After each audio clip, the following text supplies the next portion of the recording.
Here, check out your IP fucking address. Let's show the world. That's funny.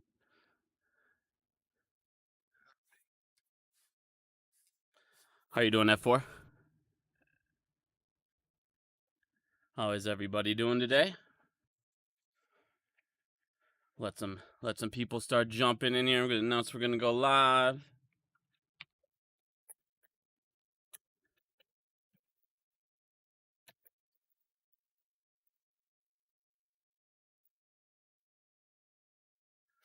Alrighty. How is everybody doing today? Everybody excited for tomorrow? Now, before we get started, let's just make sure that my microphone's not trash this time. Can you guys hear me good? Does everything sound fine?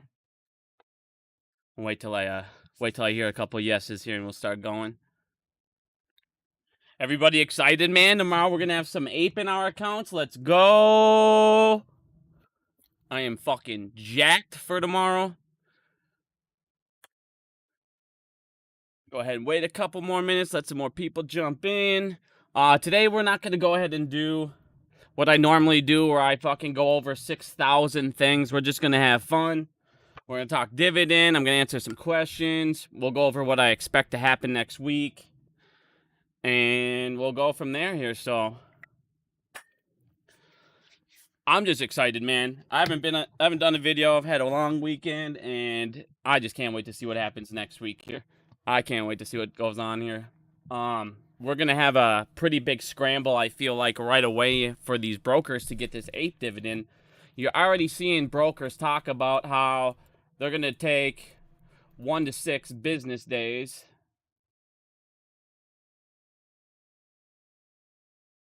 Like, well, simple. See, this is for all of these foreign people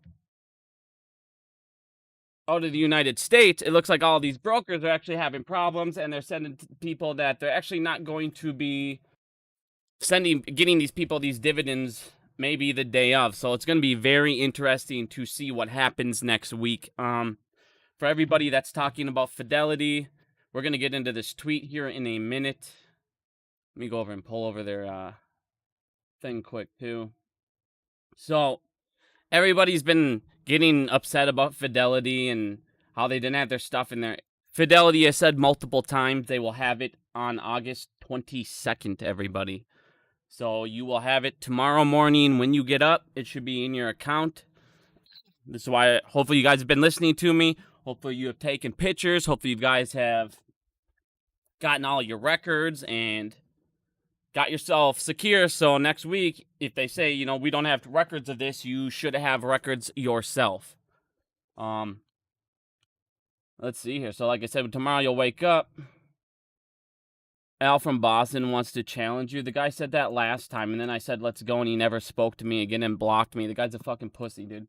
And a retard, dude. I'm not even gonna waste my time with Al from Boston anymore. Dude didn't even know what phase fucking 6 even did. Dude's a loser. Now, what I'm gonna do is we're gonna go over some of this, some of these frequently asked questions too, because a lot of people have been asking me to go ahead and do a 10-minute video on these, and there was a couple of things I actually learned from this frequently asked questions report here, and there's actually some things that I was wrong about and a whole bunch of other people were incorrect about. So we'll get into this in a minute here too. So APE, let's get into APE for a second. And next week, so you're gonna have obviously one of two outcomes. Now, a lot of people said that APE wasn't shorted, or you couldn't short APE and blah, blah, blah, and all this stuff. And if you actually come in here and look, they talk about, can investors short AMC, you know, can they short APE, blah, blah, blah. And yes, they can. Anything that's on the New York Stock Exchange can be sold short. Anything that is allowed to be borrowed can be sold short. Now, the difference with APE and a lot of these other stocks, and why I think it's going to be rough for these guys right away. So when this first comes out, you're going to have, you know, here, well, we'll get back into our outcome here. Yeah, 1 to 2 outcomes. So this will be your first outcome. The first outcome, you have APE price just skyrocket. because there is no options chain that I am aware of. Now, a lot of people keep on saying AMC 1. Well, AMC 1 is going to be an options chain for current contracts. As of the 22nd, you cannot purchase AMC 1. So everybody's saying that they can use AMC 1 down the road to use it as an option contract or for derivatives, whatever. That is incorrect. They cannot do it after tomorrow. You will have option contract going forward from AMC for AMC. Now, a lot of people are saying you can't short ape, but you can. I'm just going to write can so you can short ape. But the difference is you need borrowable shares. Now, the way that they're going to be able to short ape is they're going to go to the institutions that have held long. So they're going to go to inst, use those to try and borrow their shares for shorting ape. But the problem is you're going to have so many of these brokers that have done rehypothecation on all of your shares, which, as we went over last time, my friends, that's just basically one share being lent out, lent out, lent out, lent out, lent out. Well, you have 8 people owning a share of AMC, even though they're all lent out. And now you have all these people expecting APE, even though it's technically from one original share of AMC. It's all from the master share AMC. So you're going to have brokers now. Thank you, Dips. Appreciate that. Thank you, Captain. Appreciate that, my friend. So you're going to still have all these brokers now going out, and they're going to be buying these shares. You're going to have, according to Fidelity, which the way that I thought this would be set up would be like a normal stock split, is, you know, you would have it to where the options contracts, you know, you basically just have, if you're short 100, your value won't change. The value of your short position won't change. But what actually changes is the number of shorts that you have. So it would basically double. And what I thought was going to do, thank you, Gary, appreciate that. What I thought this was going to do would make it to where if I was short right now on AMC 100 shares, I thought you would end up being short 200 shares, but you would still have the same value since the value of the price would be cut in half from APE. So I thought that this is how that they would do that. So AMC's short percentage, the number of shorts would technically rise, but that's not the case according to Fidelity. Now, if you guys look at Fidelity here, they actually put up a tweet, and this, I didn't see this 11 days ago, which I guess I need to start reading their platform a little bit more here. So they're talking about if one person was short 1 share of AMC on the X dividend date, now they're suddenly short 1 share of AMC and 1 share of APE. So when Matt K goes, why don't we let's sell APE. My bad, my mouse went crazy there. That was awful. Sell APE and buy AMC. Well, you now see AMC and APE are going to have a short percentage right out the gate. So what AMC is technically short now, APE should be short as well. Which the short percentage now, the short interest on APE technically would be, I don't know, we're at like what, 19, 20%. So you'll now have APE at 20% short, or 19% then, if this is the case. You'd have AMC now short 19%, if this is the case. You can have a squeeze now in both stocks, because if this is the case and they split it in between the two equities, the two units, the two stocks, you now have an opportunity to squeeze in this and to squeeze in this. So, Matt, you do not sell APE to buy AMC, especially if both of them are fucking short at the same percentage. Either one can fucking squeeze. APE does not have options to fuck around with like AMC does. So, by you telling people to sell their APE, APE could technically rocket. This is my point. APE could skyrocket in price, okay? APE could rocket up, which could force a squeeze on APE. because APE now, according to Fidelity, will have its own short percentage that AMC is right out the gate, like I said. So, APE could go up because there's no options fuckery, compared to AMC still has the options fuckery going on with it, which is able to hold it down. On top of that, you have brokers, you have apes, you have shorts that will all want to go out and buy ape. So your demand for ape should be fucking super high. And if that's the case, you don't want to sell ape mat cores because, as you see, it's got the same short percentage. You don't want to sell ape, buy into AMC, miss a potential squeeze on ape because ape doesn't have the same things wearing it down.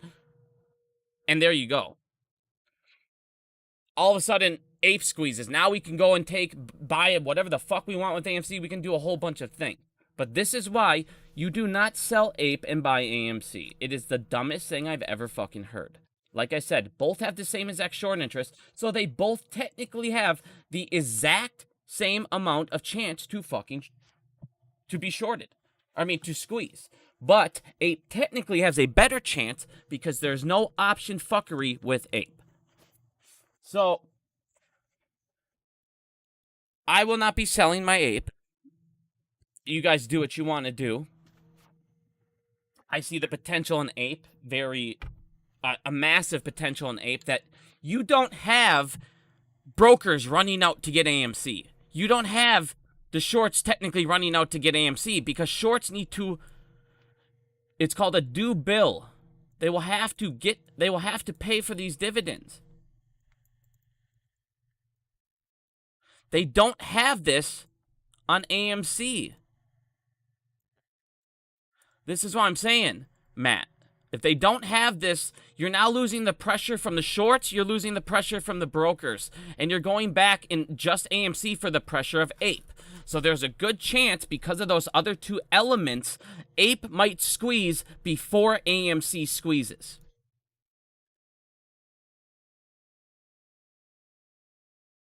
Now, let's go ahead and keep going to do a couple other things here quick. Sorry, I ran out of room here. Geldicon, thank you. Appreciate that, my friend. Let's see here. So, now, there's going to be a couple options with ape. Yes, they can definitely bring it down right away. They can short it.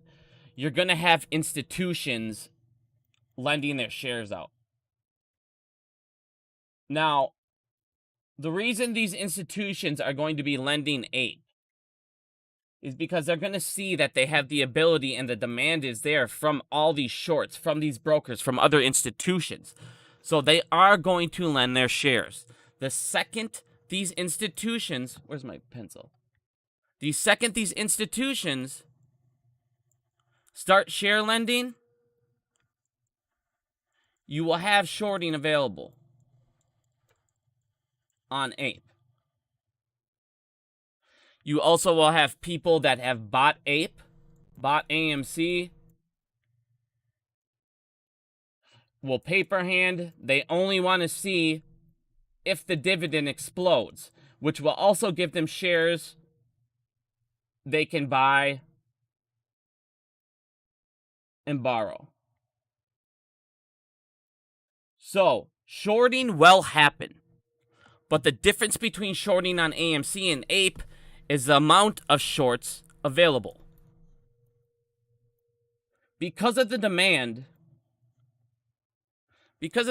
for ape, because of the fact that you're only going to really have your institutions be lending this out, the ability to short ape is not going to be there like you would have with AMC. There will be such a limited amount. We will be able to buy past that and destroy that pressure compared to what you have on AMC with that downwards pressure. And on top of that, you have the options fuckery. Now, if you guys look at Stonko Tracker, Finfilla, thank you very much. Appreciate that. Now, if you look at Stonko Tracker here, Yeah, you can short T plus 0 if you want, dude. Now, if you guys look at Stonko and you guys look at the AMC short percentage, because there's so many shorts and they're able to pass them back and forth. On top of that, you're seeing this. What people don't understand what this category is. What does this mean? What is short exempt volume? Short exempt volume is when a market maker creates a short share, sells it to the market, and marks it as exempt to create liquidity inside of the stock. So as you guys can see, there's not been very many shares. AMC has not been very liquid to go around. So they have been creating shares to fill the demand because you had that demand coming in for the APE shares. You had that demand coming in. So they had to create fake things to create liquidity, which is why these numbers are so high compared to the numbers before APE was announced. So now they needed to create fake shares, fake liquidity, Rule 203B. This is where your guys's, where the hell is my thing? This is where your 65 billion sold, not filled, whatever at Citadel, this is where that comes from. This is what that number is. It's them selling things to the shares, to the market. It's them filling your orders on payment for order flows without having to locate a share before they fill the order with Rule 203B, Section 1. It's an exemption for market makers that they do not need to locate a share before they fill an order. It is a special part of being a market maker. Now, that will be available, but it will not be available at the level you are seeing with APE. So yes, you will see the shorts available with APE. You will see some downward pressure. You will see some selling, and you will see institutions lending shares. So there will be downward pressure on APE. But like I said, you're also now going to have brokers, APEs, shorts, FOMO buying. You're going to have all this upwards pressure that should definitely cancel that out. Now, what I expect next week, because everybody has been asking me, what do I expect next week? One of two things is going to happen. Now, either I want people to understand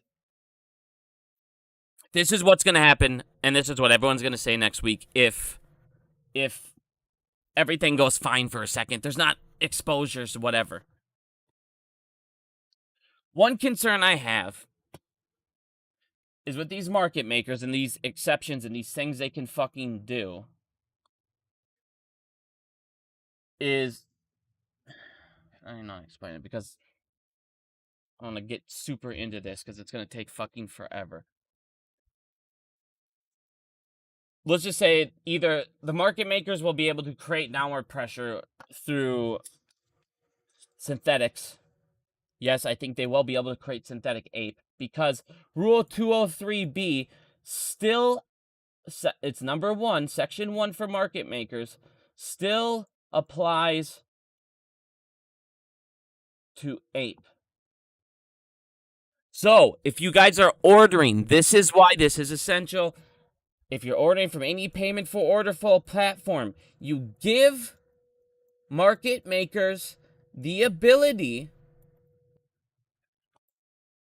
to use 203B and fill orders of APE without locating APE. This is why it is so fucking essential going forward. You must direct route all APE orders. This is so essential right now. This is not even funny. You all need to take this serious now. With APE, you need to direct route. NYSE, obviously, but we need to direct route it. We need to get away from this payment for order flow. We need to get away from the OTC market. We need to keep APE out as much as we can from that market. The OTC market is where all the fuckery begins. All of it. It's all in the OTC market. Direct route, T0 same day. Yes, they do need to have same day. But you guys,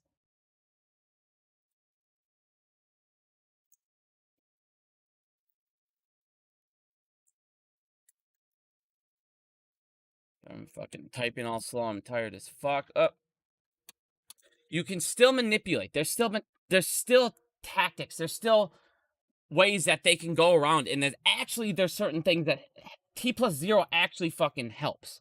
So this was one thing that they were talking about. If you move to T+0, what ends up happening? Because these brokers, it actually helps them with margin. It helps hedge funds because it has lower margin requirements, lower maintenance, the lower portfolio.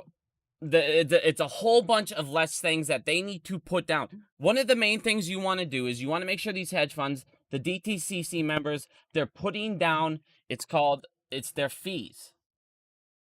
They take a look at their fees and they adjust their fee rate. You need to get their fee rates higher. And the way to do that is not T+0 allows them, because they don't need to have so much more on hand because it is T+0. It allows them a little more leeway. So there's downfalls, there's benefits to T+0. I know a lot of people think, oh, if it's T+0, there's nothing they can do. They can still do a whole bunch of things on T+0. You still have the market maker exclusions on T+0. The market makers can still... Where the hell is it? The market makers can still short exempt. They can still short exempt to add liquidity still. So they can still do things to get around that stuff with T+0 to still lower it. So it's T+0 is not the end all because of 203B, because market makers can sell shorts, because they can mark them exempt. The T+0 is not instantly, oh, it's fucked. Oh, they have to find this. Oh, it's located. No, it can still be fucked through that bullshit exclusion. So, yes, it can still be shorted. As I said, you can short it T+2, T+1, T+0, anything that is borrowable. Anything that is borrowable can be shorted. So, that's one thing. One thing I also wanted to clear up, because everybody's talking about the 5 billion and the billions and billions of shares, and what if we get so fucked and all these things? Hold on, I think it was at the very top. Where the hell is it? Give me 2 seconds.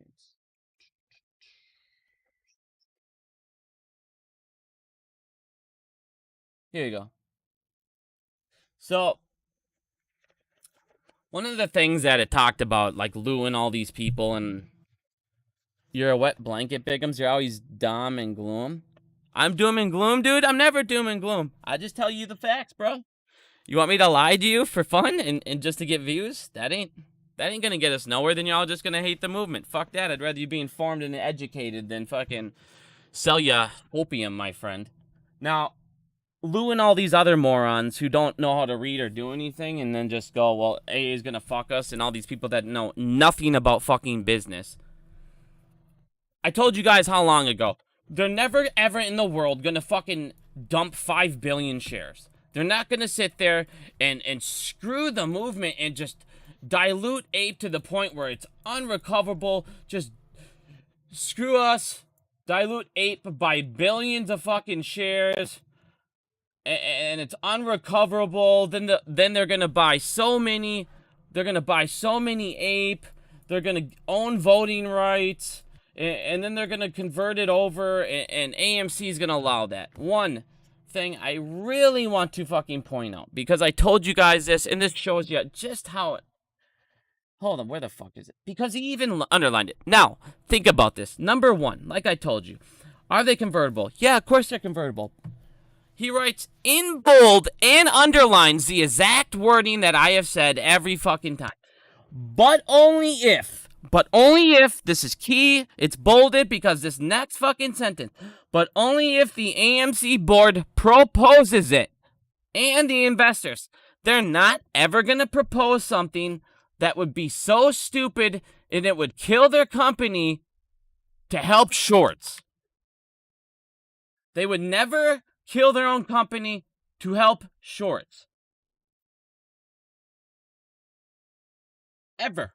They would never do that. You would never convert billions of shares and have a float of over $1 billion. You're never going to recover from that. You just won't. He's not going to sit there and do stupid shit, you guys, just to get us. He hates short sellers. Do you guys not understand? Shorts attack companies. They attack them. CEOs hate shorts. They hate them. They fucking hate them. But Bigums, he helped Mudrick. If Mudrick never came around before that, AMC would have closed their doors years ago, before the movement even started. I showed you. They gave him a $300 million loan. Apollo Management took over AMC and tried to tell them, go bankrupt. Go bankrupt. They literally did a hostile takeover. Apollo Management. They said, you gotta close. There's no way you can recover. And guess who they told to close down AMC? Adam Aaron. And guess what Adam Aaron told him to do? Go fuck yourself. Trash. And he said, I'm going to fucking save the company. He went to some buddies he had over at Mudrick. They gave him a $300 million loan. And he did that instead. So the minute he got money through a share offering, he said, you know what? I finally have an opportunity to pay back the people who saved us. They're friends with AA. AA went to his personal friends and said, hey, bail out AMC. So then he gave him that money back. It had nothing to do with our movement.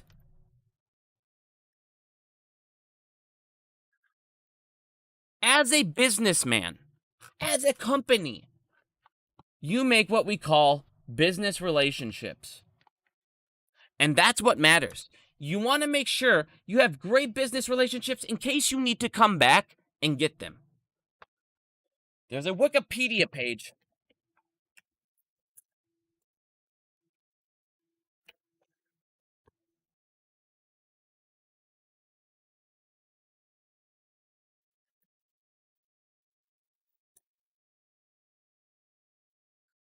When the fuck is...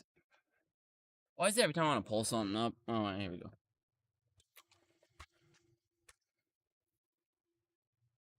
Yes. Everybody read this. You guys need to read this stuff. This will tell you everything you need to know. This will talk about Mudrick. This will talk about Apollo Management, JP Morgan, all these people who attacked it. This will talk about Mudrick Capital. There's a whole bunch of things that these guys ended up doing. It wasn't like, oh God, they're out to get us. No, everyone that says Adam Aaron's out to get us is a fucking child and they're uneducated and they do not understand business concepts. He's not going to do that. He's not going to dilute it to fuck us up. But only if. Now, the other part of this. Oh, he's got the $5 billion. $5 billion APE's going to just pour on and fuck us. Oh my God. First of all, where the fuck? Here it is. All right, first of all, AMC board. So they have the ability over time that could authorize $5 billion. They only have authorized $1 billion currently. And yes, that's a lot of shares. But guess what? 516 out of those 1 billion are already out into the world. So there's 483.2 million left that he can issue. So this billions he can dump in. No, the most he can do is 430. What the fuck? 480. Sorry, 483.2 million. Now, every single time Adam Aaron talks about dilution, he always says smart dilution, smart dilution, smart dilution. He has said he's probably going to end up diluting. Now, what I want people to do, because this is a common thing that nobody reads. People like to skim shit and just thought this means no. AMC board has no plan to or intentions, blah, blah, blah, to authorize more than its initial blah, blah, blah, and may use an additional equity, blah, blah, blah, our units this month. This basically says that down the road they can use it. They have no plans in the next year of 2000 or 22 or 23 to issue more or authorize more than the billion they have. So they're not going to even authorize more than this because they would never, ever, ever need this many shares. They just won't. I mean, think about it. Even if fucking it went to what, $10? Think how much money that is. There's no reason to ever do this. Now, he continuously talks about diluting. Will APE have dilution? Yes. APE will be diluted. He will be diluting APE for sure. And that's fine. Who cares? Smart dilution is good dilution. Now, everybody who is a child, everybody who's listened to fucking shorts, everybody who's listened to the troll bots on Twitter, pick'ems, all dilution is bad. There's no such thing as good dilution, and it fucks us up, and it makes shorts cover. No.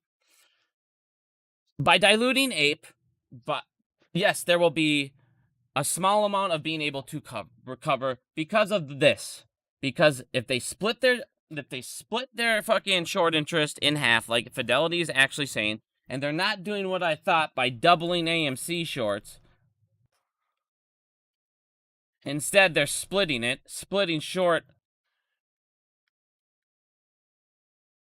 shares, but not the value. Not value. So the value doesn't get split. It's still the same value, but they're splitting the shares according to Fidelity. So if that happens, yes. If you did an offering on APE, 50 million, whatever, you can have some small amount of covering on APE.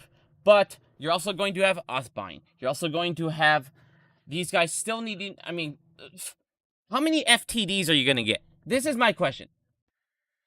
I mean, what the fuck's going to happen when these brokers don't I don't know what's going to happen when they owe 10 fucking billion people APE. I cannot tell you what's going to happen the day of, because to me, logically, through rehypothecation, I mean, think about it. You had what? You had like 130 million shares of AMC on loan.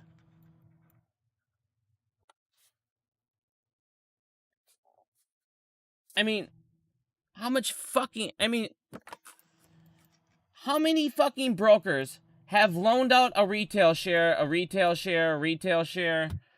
to like 7 fucking people? How are they ever going to fill them? I just don't understand this. Tomorrow, I mean, I don't see how tomorrow APE doesn't go fucking crazy. I mean, I could be wrong, but I don't see it. I mean, like I said, Rule 203B, these market makers, that's the other person you're gonna have. Because you're still gonna have market makers having to buy shares to fill these fucking orders too. You're gonna have FOMO, you're gonna have broker, you're gonna have APE, you're gonna have shorts, you're gonna have market makers, all needing to get this. I mean, it should be fucking nuts. And if it's not, with the option exchange fuckery, I just don't see how APE doesn't go up from here. By the time he dilutes it at all, if fucking APE goes nuts and he only needs to dilute it by 10, 25 million shares, he can pay off AMC's debt He can do buyback, share buybacks. There's so much stuff that can happen next week. There's so many things that can happen down the road. There's so many different options. The share split, once he converts, if he needed to, he can convert after buybacks if he dilutes, which puts pressure on all fucking shorts. Shorts on AMC, they still can't cover with APE. I mean, it's gonna be fun. It should be fun, you guys. This shit should start getting fun, man. Can you keep this live recording for 24 hours? I mean, you can, when you get off work, man, you can just jump on my channel. I mean, they're all still up after. I got to get a hold of Houston Wade again, man. I know he wants to do a video bad about Phase 6. I want to start getting back into Phase 6. You like that chicken scratch, man? Sorry, I'm just trying to go fast. I'm not trying to make it look pretty today, man. You remember me, Phil? Been watching you since first. Phil, what's up, buddy? How you doing? Love your videos. Love you, my friend. Always love your support, bud. Thank you for keeping it real, not grifting the community. I always appreciate that. But like I said, next week I'm jacked. I usually don't make a video just going fucking crazy like this, but like I said, I'm pretty jacked up for APE. After that, you got Phase 6 coming up here. I mean, fucking A, dude. We got some good shit going on. You already see banks, mortgages. I mean, look at what is going on in the housing market, you guys. Look at what is happening in the housing market. When I made my fucking video about, I don't know, 7 months ago, I go, when you're going to finally start to see a squeeze, you're going to see the housing market crash. Stock market will just keep going down. It's going to keep just going down like it's been. But the real kicker is this derivatives market's going to get fucked. This derivative market, when this gets fucked, when Phase 6 comes on, oh, God. When Phase 6 comes on, dude, oh, God. I mean, literally, I'm getting turned on thinking about Phase 6. Phase 6 and Phase 5, when this COVID exemption ends, you get ready for some shit. Like I said, this APE stuff is awesome. It's sweet. This APE stuff should put pressure on the shorts. It should help AMC get out of debt. A lot of people sit there and think, you know, I mean, like I said, this APE thing, look at all it accomplished. This APE thing was fucking phenomenal. The APE dividend was incredible, dude. Look what it accomplished. You have, it exposes your synthetics like you wanted, or it's supposed to. It gets them out of debt, gets them cash without diluting AMC common stock.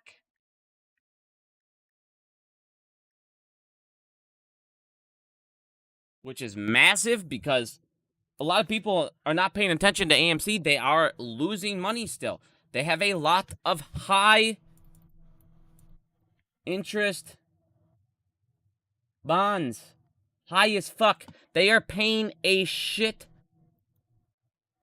ton in interest a month, a year. It's a lot of fucking money that they're just shoveling out, dude. It's something they need to address. It needs to be addressed, and the only way to do that is through fucking APE. I'm telling you. When you wish I started selling panty backs. Should we take a quick, if I see more than 5 people say yes, we will have a Mac Horse fanny pack break. I will go right now. And before we get into Phase 6, we will break up a new Mac Horse fanny pack. I need to see at least 5 likes going now. 5 yeses within the next 30 seconds, and we're doing a Mac Horse commercial. Otherwise, we're going to keep going. Oh, dude, I've been more jacked about Phase 6. Like, APE's like the icing on the cake. My birthday. All right, we're Mac Horsing. Hold on, we got a lot of likes. Let's see what he's got rocking today. Let's check it out, man. Let's see what he's got going on. Let's see what kind of sales we got. Here we go. Matt I want to fuck this up. Did he get a new one? Oh, wait, no. I was like, whoa, he's upgraded? Holy he's got a Splash Summer one! He's upgraded. We got new... Holy... We got a brand new one. All right, we're breaking this out. We're breaking this out. Time out, time out. This is a brand new, limited time, limited edition fanny pack. This is your summer splat fanny pack. This is no tiger. No tigers on this one. This is pure moon gang. Pure moon gang. Well, how much is this one? Oh, shit! This one's on sale, too. $29.99. $29.99. I can't let this price go for too much longer. We have 4 interest-free payments of anything over $50. If you like this, get your girlfriend a matching one. We have a cool fan... hold on.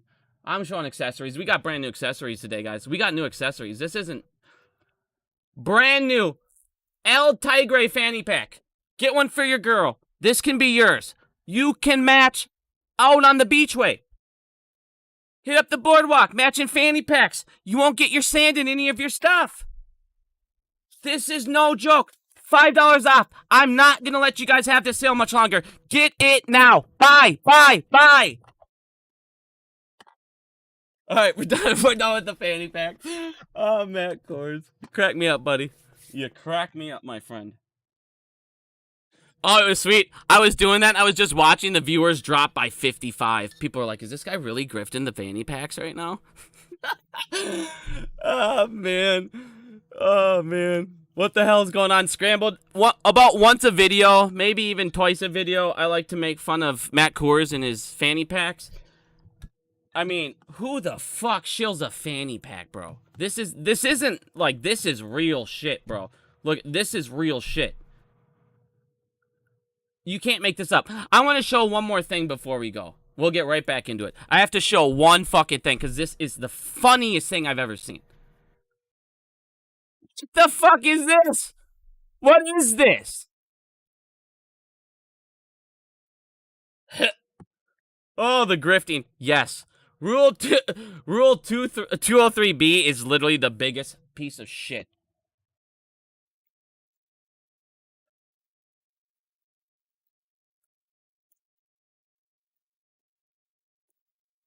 I can't even type. I'm like slower than fuck.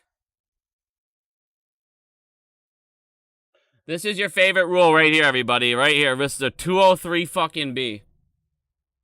It's all about if you're a bona fide market maker. If you're a bona fide market maker, you don't need to do this. It's, yeah, we know you fucking trash. How the fuck you spell?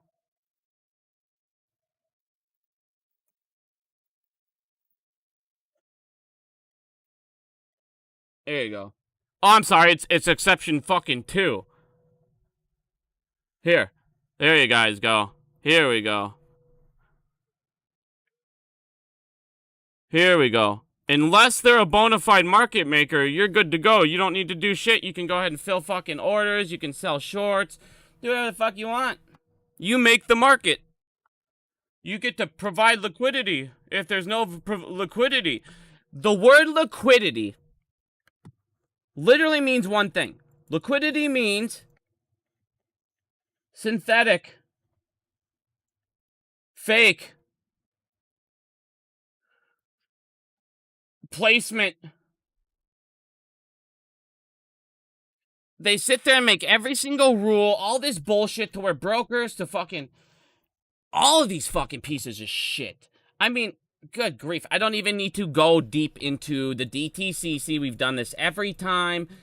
And their fucking bullshit. And the GameStop report. And the fucking billions. 21.9 billion fucking joke. 21.9 billion. That's fees. That was just in fees.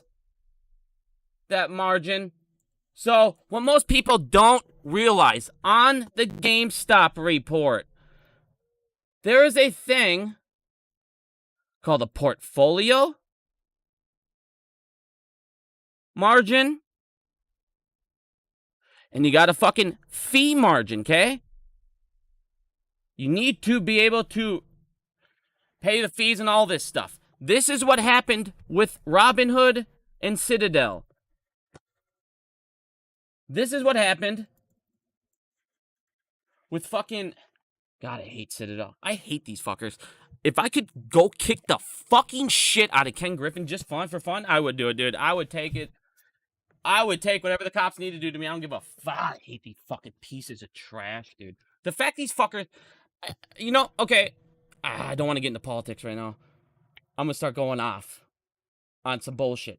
Well, all right, well, whatever. Fuck it. I'm not going to get into this now because all of a sudden... I'm going to get off topic. Let's just go back. I'm not going to get into politics right now. And how fucked up the United States is, dude. So, back to this date. Those fucking pieces of shit, the DTCC, because to join it... Holy fuck, my voice cracked and I'm 36, dude. Oh my goodness. That was funny. All right. So, that was just this one. Now, their portfolio, if you can't meet a fucking fee, if you got margined on this, that means that you don't have enough money to pay for your fucking margin fees or your fees. How the fuck? That means that they were about to get portfolio margined right after. They would not have been able to fucking afford that if they couldn't afford this. So you should have seen when they got $21 billion forgiven on the GameStop report. That was just this. What the fuck would have happened if you would have seen them all come tumbling down? This is the point. You won. You won on that GameStop report. You won. That was it. That was the end of it. Citadel should have died. Citadel should be fucking gone. They should have died. They literally couldn't afford the fees to Robinhood. Because of the way they structured payment for order flow rebates. Citadel, they filled too many orders to the point. I mean, we can pull it up and go into it. Citadel filled too many orders from retail that they didn't expect such a massive thing because of these rules. Citadel should have died the day that they took the buy button away. That is why they had to fucking stop it. Because Citadel literally couldn't pay Robinhood. They couldn't pay them. You guys literally beat the stock market. And the DTCC says, you know what? It's okay. We'll forgive you. Why? Again, let's look at who is on the DT fucking CC. How is this possible? How is this fucking possible? How in the living fuck can the fucking cocksuckers who are out there hand jobbing these fucking trash losers who are fucking committing crimes by the second, the fucking regulators? How the fuck can Citadel be on here? How the fuck can JP Morgan be on here? How can fucking banks have 7,000 violations in 10 years? 10 banks. 10. 10, 10, 10. 10 of them. 10 of them. 10 of them. That is 700 apiece of average crimes. Felony crimes. Felony crimes. Theft. Robbery. Manipulation. Front running. Spoofing. Options fuckery. I mean, we can go on and fucking on and on. You have this cocksucker. This is the one thing that made me nervous about all this shit about Adam Aaron putting the fucking... I hate the New York Stock Exchange. I fucking hate the New York Stock Exchange. The fact it had to go on there is the fucking biggest crock of shit to me. I fucking hate them. They're the biggest pieces of shit.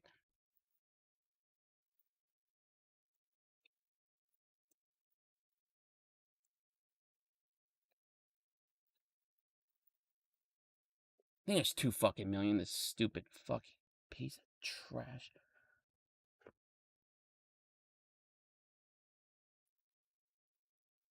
Can't remember this stupid fucking douchebag's name. All right.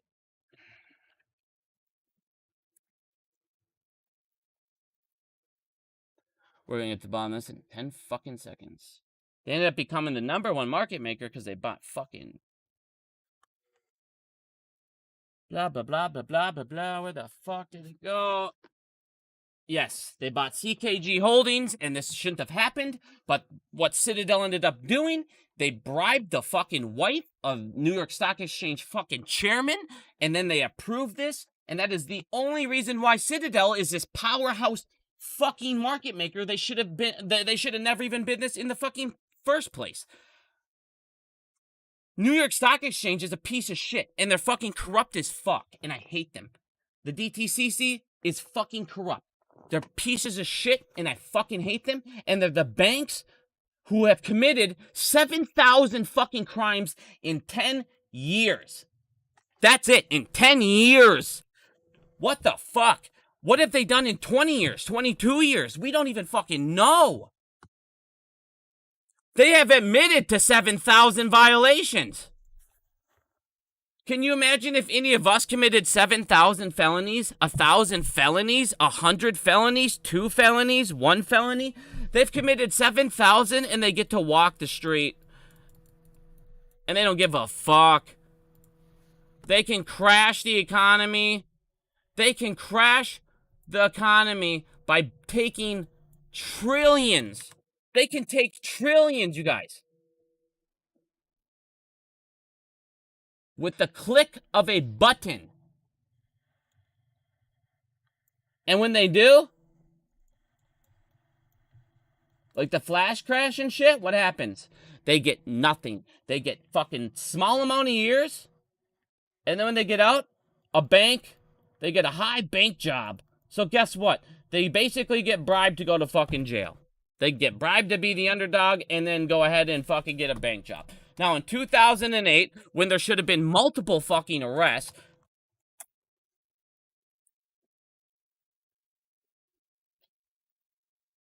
I can't remember this fucking guy's name is. This is the only cocksucker. This is the only fucking cocksucker who got arrested for the 2008 bullshit. The only fucking dude. You know what he's doing? He's at a bank now.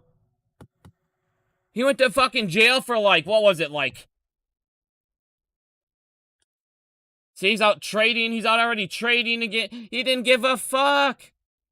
It did nothing. Oh, he served a whole 30 months in prison. You took billions of dollars. You crashed the world. You lost people's life savings. 30 months in prison. What? You stole a candy bar? Third strike on that candy bar, man. You stole that fucking candy bar, bro. You need to go to prison for fucking 6 years.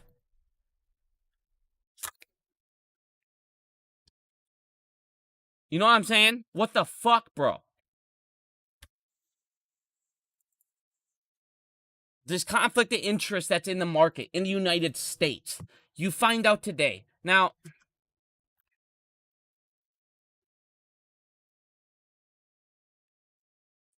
Zero Hedge. I mean, I read his shit. He's wrong on stuff. He's right on stuff. He's, good on. He puts out a lot of information. So this is another really good account to follow if you want to just know what's going on in the world. He put up a thing today admitting overcounting 7 states, red states. Everything's fucking. It's just fraudulent across the fucking world. These guys, these rich fucking 1%, these fucking tool bag douchebags, you guys think that these people that we hear of are the richest people in the world and shit. No, they're not. They're not even close. The richest people you'll never hear of because they pay to make sure you don't ever hear. They own fucking, they hear the media. They own the fucking media. Think about this. They own the media. They own the elections. How do they own elections? They decide who the fuck is on each side. Now, what else do they get to do? Dark money. What the fuck is dark money?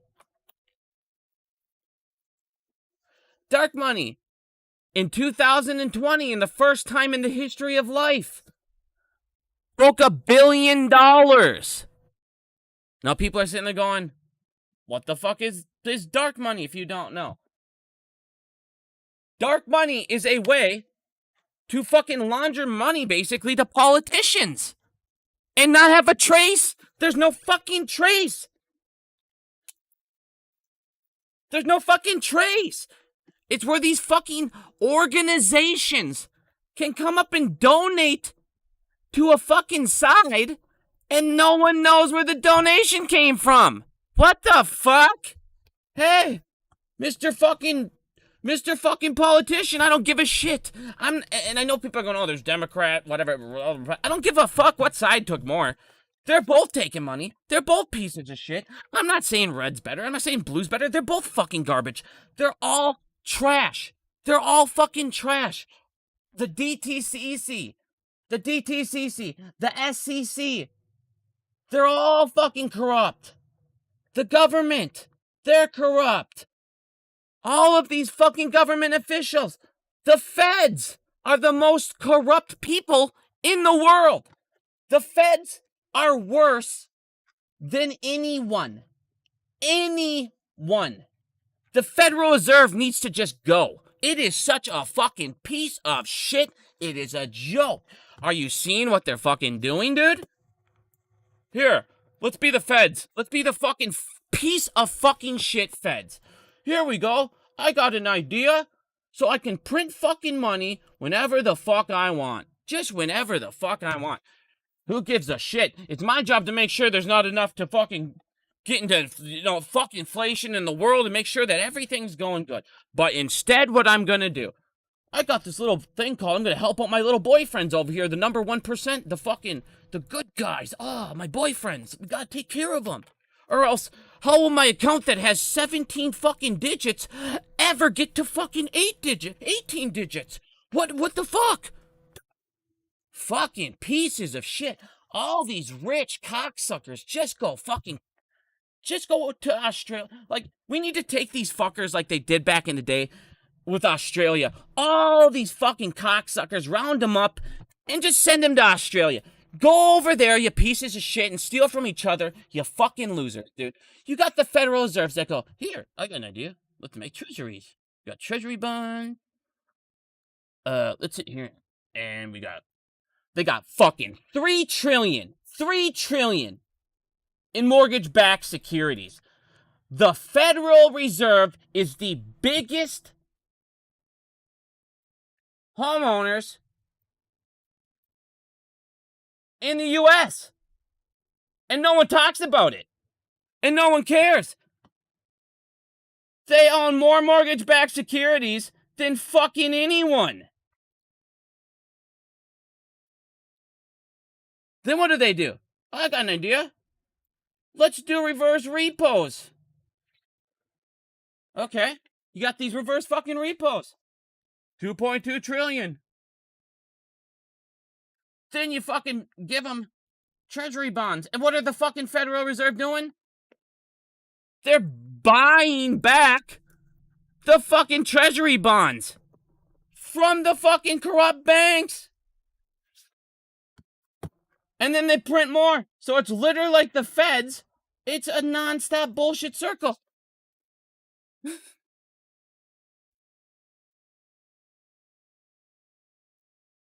It's crazy. It fucking is literally crazy. You have the feds non-stop bailing out the banks, and you have the banks committing all the crimes. You have banks who are the biggest fucking drug dealers. We already go over the JP Morgan. You got the banks over here fucking, we got to bring in the coke. 20 fucking tons. 20 tons. I mean, for Christ's sake.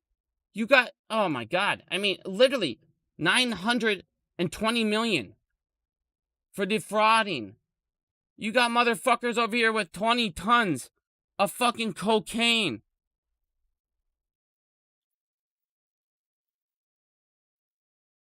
You got to move in trillions of dollars. They don't give a fuck. They don't care. Like this Shit is fucking insane, dude. What is going on in the world? And all we're doing is bitching. Like I said, this is literally the definition of taxation without representation. They're literally stealing from you. They're literally protecting each other from the feds to the fucking banks to the fucking regulators to the politicians. Why are the politicians helping them? They gotta make sure that $1 billion keeps fucking coming in. Like I said, everyone that looks at this word and gets mad, oh, he's bashing Democrats. Oh, I'm blue. No, you're an idiot. I don't give a fuck if you like Democrats, Republicans. Get rid of this fucking word. Get rid of this damn word. And just put politicians.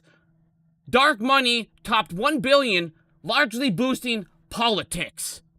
Politics took $1 billion from laundering, from PACs, and all these other bullshits, and we can never, ever in the world find out where it came from.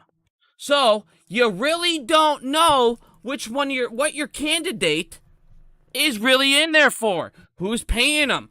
How many fucking times have you heard a president make a fucking, I'm gonna do 19 things in office, and guess what he does? Maybe one, and the other 18 he does were against the original 19 things he said he was gonna do. And this is every politic. This is every president. This is fucking go down the damn list. Like I said, you have all these motherfuckers that are so, dude, it drives me nuts. Oh, I'm so red. I'm so blue. They're so, only this team cares. These guys care. None of them give a fuck. What they care about is their pockets. What they care about is insider trading, being able to do insider trading, take billions, take millions in fucking dark money, go ahead and take what we call paid speeches.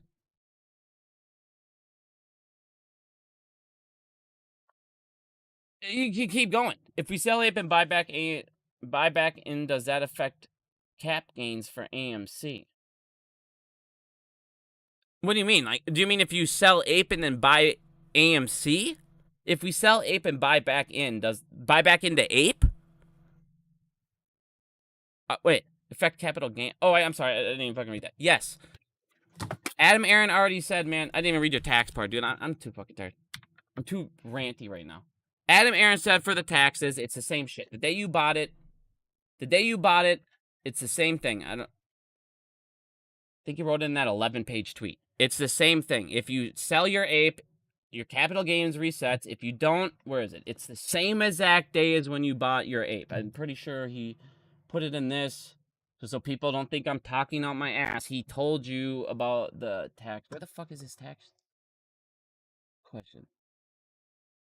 It's the same thing. But yes, it would reset your capital gains. Your average per share would reset. Like I said, selling APE to buy back into AMC is stupider than shit. Especially when I just showed you guys AMC, because of Fidelity, because of this, AMC has because they will both have a short percentage.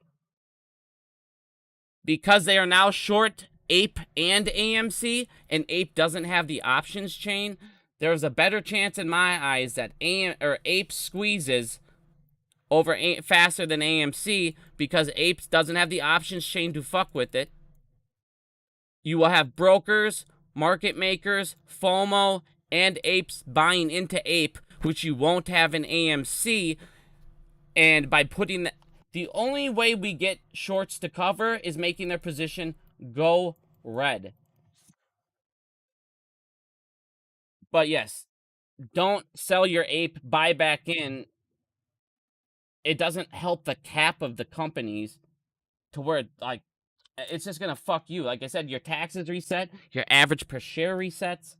You might have less shares when you buy back in because you bought it at a worse average. I mean, make sure you read what there's definitely effects to selling and buying back in. I know Matt Coors said to do that, but we already went over all the Matt Coors bullshit.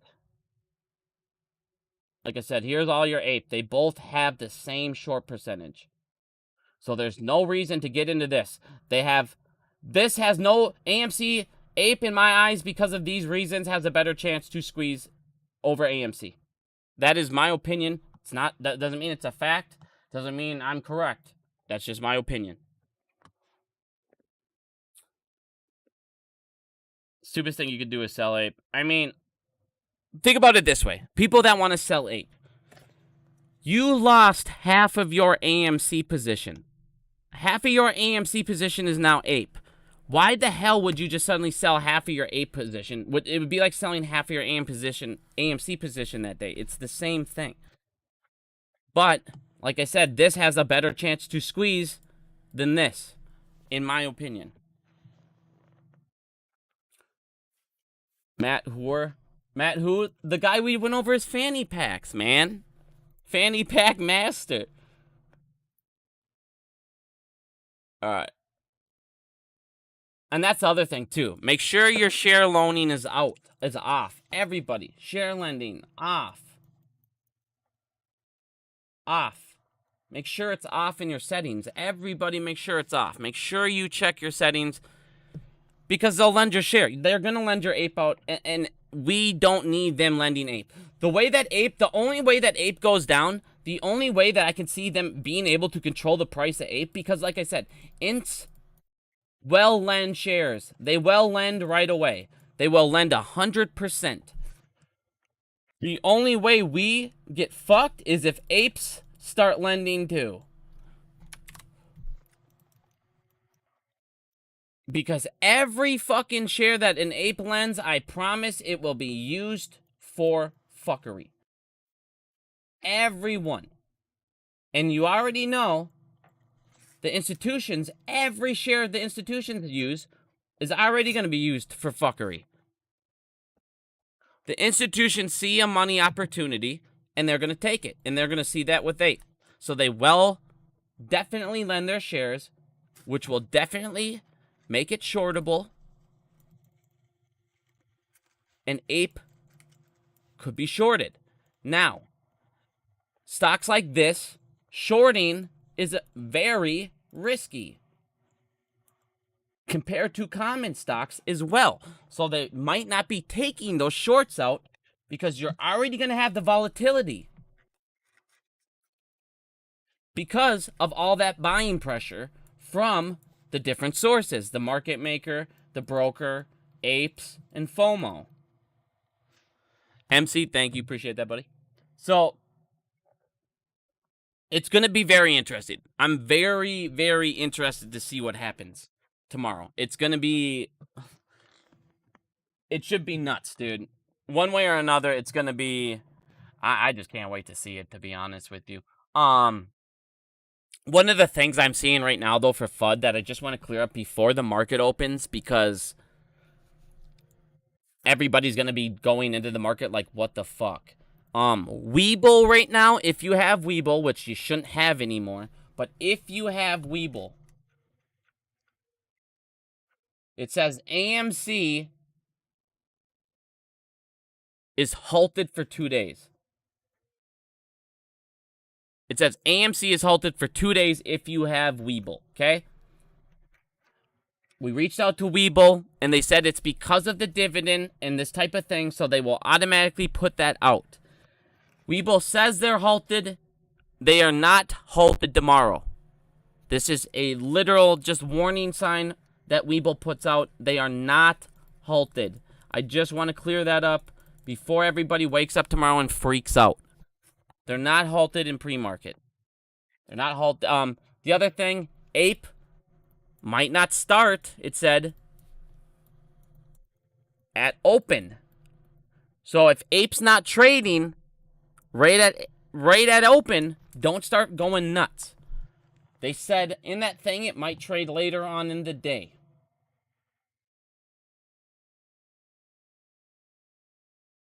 See, right here.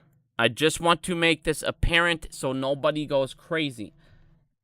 It can start, AMC preferred to starting to begin trading sometime between market open and 12 o'clock.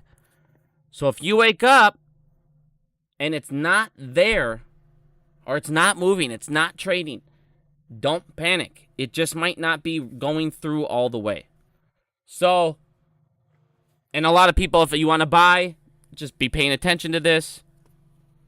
Like I said, you might be at any moment, so make sure you're watching it. You know, the second it's trading, you want to make sure you can get it at that smallest price or whatever we're going to see happen. So that was another thing I wanted to go over in the frequently asked questions was, like I said, this might not go right away at open. Now, where's the other thing? Okay, so this is the AMC 1 for people that were curious about options. We already went over that. Like I said, after the 22nd, they are no longer able to buy those AMC 1 contracts. Grandpa, how are you doing, buddy? Thank you, appreciate that. I was like, I haven't seen you streaming a couple times, buddy. Glad to see you. How you doing, man? All right. When was the last thing? So another thing, everyone talks about, contacting your brokers. I've noticed a lot of brokers saying it might take 1 to 6 business days after the dividend is issued to get it in your account. If that happens, fuck yeah, complaining bitch. That's ridiculous. Or move. Move brokers. Do what you got to do. I mean, the reason it's taking 1 to 6 days is they don't have the shares, like I showed you guys. Brokers that have rehypothecated do not have the shares. So they need the 1 to 6 days to try and scoop them up. This is why I say APE will be very volatile. These brokers. Now, most of these brokers that are saying 1 to 6 days, most of them are outside the U.S. And we know those markets don't deal in synthetics. They also have the custodials watching over this. What's the ceiling for APE? I don't know, man. I'm excited to find out, I can tell you that much. APE, in my eyes, has a potential to squeeze before AMC. With all of the buying pressure that I feel that is with rehypothecation through these brokers, market makers, APEs, and then the FOMO of other retails, APE definitely could squeeze. The no options is massive for APE. Like I said, I feel better about APE currently than I feel now that Fidelity said that APE has the short interest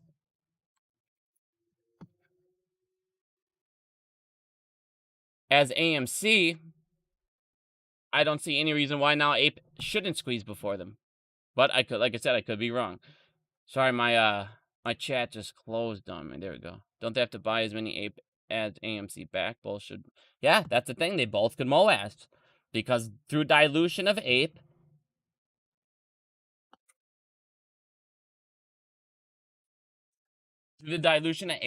you can have AMC pay off debt. You can see them do the buyback. You could see a squeeze through that way. You have all of the, like I said, you're going to have all this buying pressure on APE, which could definitely cause a squeeze.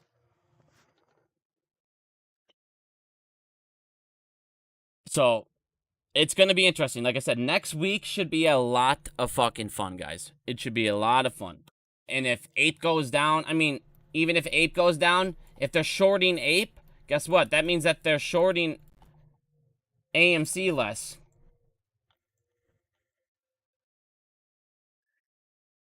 So, they basically need to pick which one they want to try and control.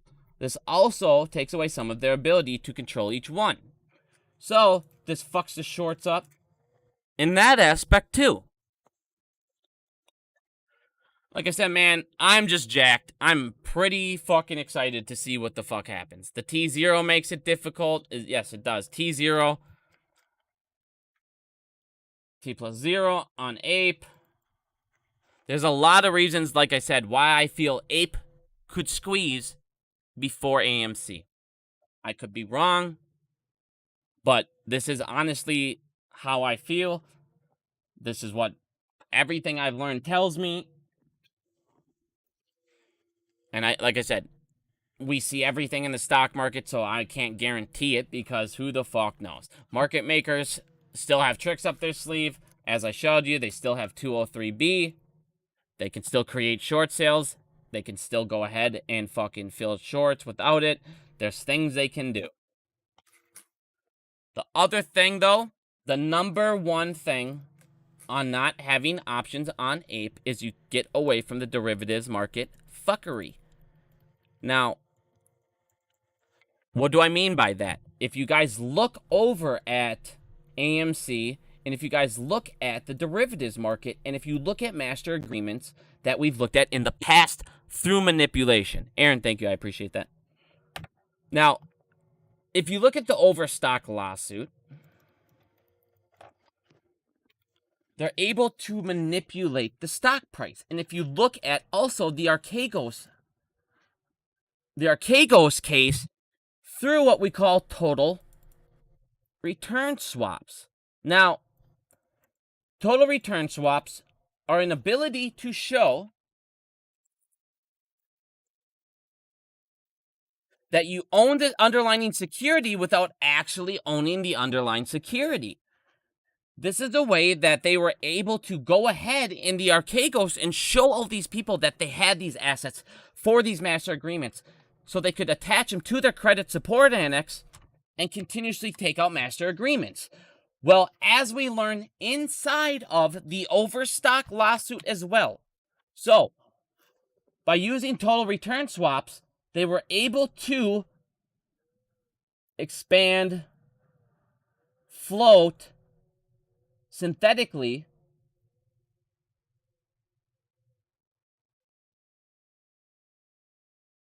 through derivatives, okay? So we couldn't even see that. Now,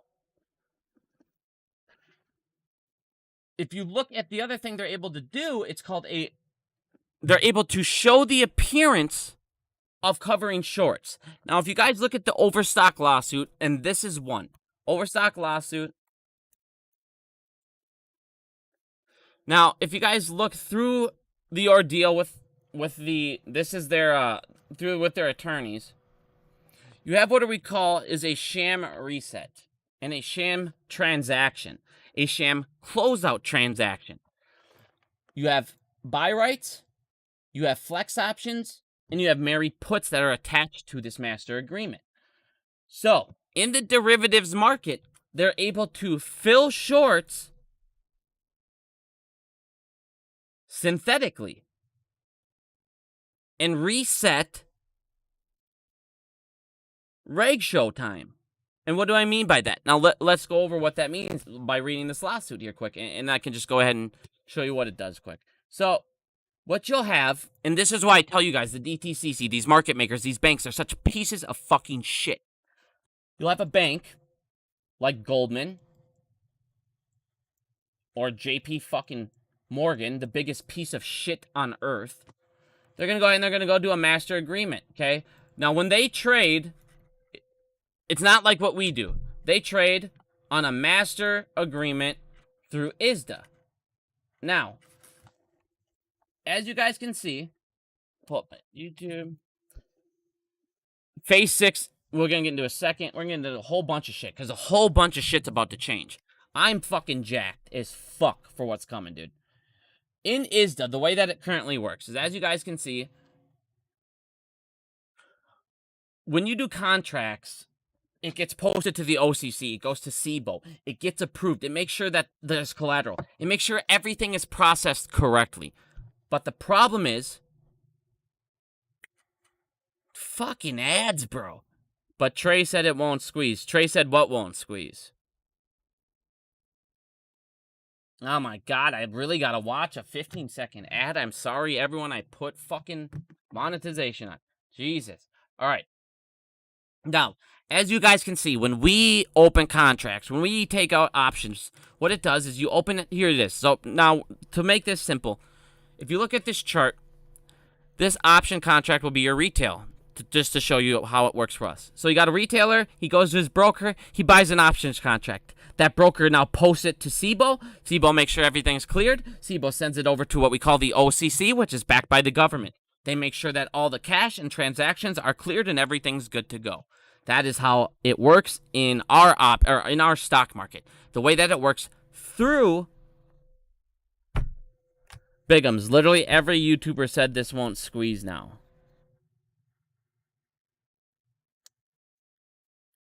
Every YouTuber. I mean, who's every YouTuber? Lou? Lou's a fucking moron. Lou's like the dumbest fuck I've literally listened to on the internet. Trey, honest to God, like, what?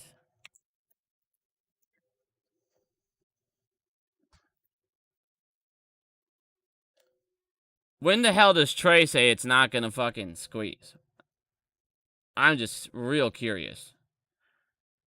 Trey, Lou, Charlie. Well, Charlie says everything's fucking. Charlie's like the most. You guys call me a Debbie Downer. Charlie thinks the whole fucking world is like. I just have to get you, man. I don't even know what to fucking say. All right, where does Trey say it won't squeeze? In which one of these videos? I will watch my first YouTube video ever. 1 hour ago. Are you talking about this ape thesis? All right, Trey. Congratulations, my friend. You are going to. I'm gonna watch a YouTuber. We're gonna watch a YouTuber for a second.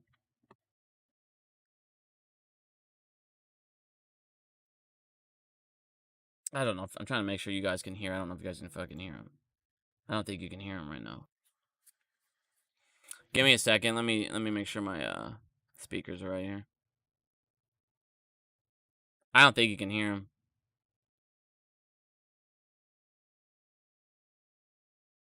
All right, let's see if we got this here. So blah, blah, blah, blah, blah. You know how the whole fucking spiel goes.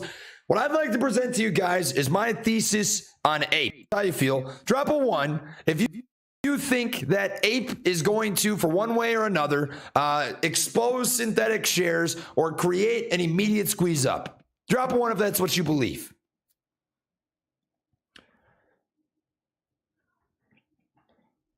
Trey sounds like he's sick. If you look, I think the answer is so simple that people are overlooking it, but it's right in front of our faces. And I'm going to explain it to you. My theory behind the purpose of APE is quite simple. If you look at it, I think it accomplishes a couple key things, right? They want to squeeze, and they want to see that synthetic down. I promise you this from the bottom of my heart. You don't want to give a shit about Trey does coke that naked shorts exist, or that short exempt volume exists, is or that what failure to delivers exists. Like, you don't fucking care. There's no reason to care. There's none. Because even if you prove it, they don't leave. They just fucking won't. There's proof. You look back on any company, you're going to see this. You just got to get them out. So how do you get them out? How can Adam Aaron, how can the executives, how can the board get them out of the company? You force them out. You make it a bad short. You have to find a way to make your company a more attractive buy and not an attractive short from a fundamental perspective. Okay. And to me, that is what he means to do when he says APE will be a pounce. I don't think people are going to like this. Oh, here we go. I don't think people like the timeline. Here we go. I don't think people are going to like this opinion. And if you don't, that's okay. This is my thesis, my theory. But I just don't think you're going to see a MOAS if they're not cash flow positive and they don't pay off a lot of their debt. That was it? I just don't think you will. I don't see a world. The shorts will continue to cycle in and out. But I just don't think you're going to see a MOAS if they're not cash flow positive and they don't pay off a lot of their debt. I just don't think you will. I don't see a world. The shorts will continue to cycle in and out and in and out and in and out and in and out and in and out. And if that continues to happen, I stick with my thesis. I think as long as they're cash flow negative and they have lots of debt, it's going to be a Tesla cyclic squeeze where you see big ramps followed by long bleeds, big ramps, long bleeds, big ramps, long bleeds, just like I said for the first time in March of 2021. And if you look at the stock, it's done exactly that since March of 2021. Big ramps, long bleed, big ramp, long bleed, big ramp, long bleed, big ramp, long bleed, big ramp, long bleed, big ramp. You get my point. Okay. I know everybody's sitting here waiting for me to fucking kill him on that. I mean, one thing about AMC, I've told everybody and have said this since the beginning. I mean, AMC, see, this is the one thing in the movement that pisses me off. I don't know who started it right away and how the fuck it got going. AMC, short squeeze, fundamentals matter. They fucking matter. I've said this forever. Ever. Why the fuck, if AMC is still losing money, like he said, if they can control the price and do this fuckery, I mean, I'm not saying the guy's right, because in the end of the day, all of this shit, all of this is allowed. All of this can kicking, like we were just gonna go over, all of this shit they're able to do is coming to an end in phase 6. I don't fucking even care anymore. This shit is all done through the derivative. Everything, you guys. All this bullshit, all this crap. Okay. You're gonna have the DTCC, and you need banks. Okay? I think people need to truly understand this, to fucking figure this out, to truly understand what we need to have happen. Because every time I talk phase 6, for the last almost 2 years now, I've talked banks, people act like it's no big deal. Okay. This is how the world works. This is how the stock market works. This is it. At the top of the fucking mountain, the top of the pyramid, everyone thinks it's market makers.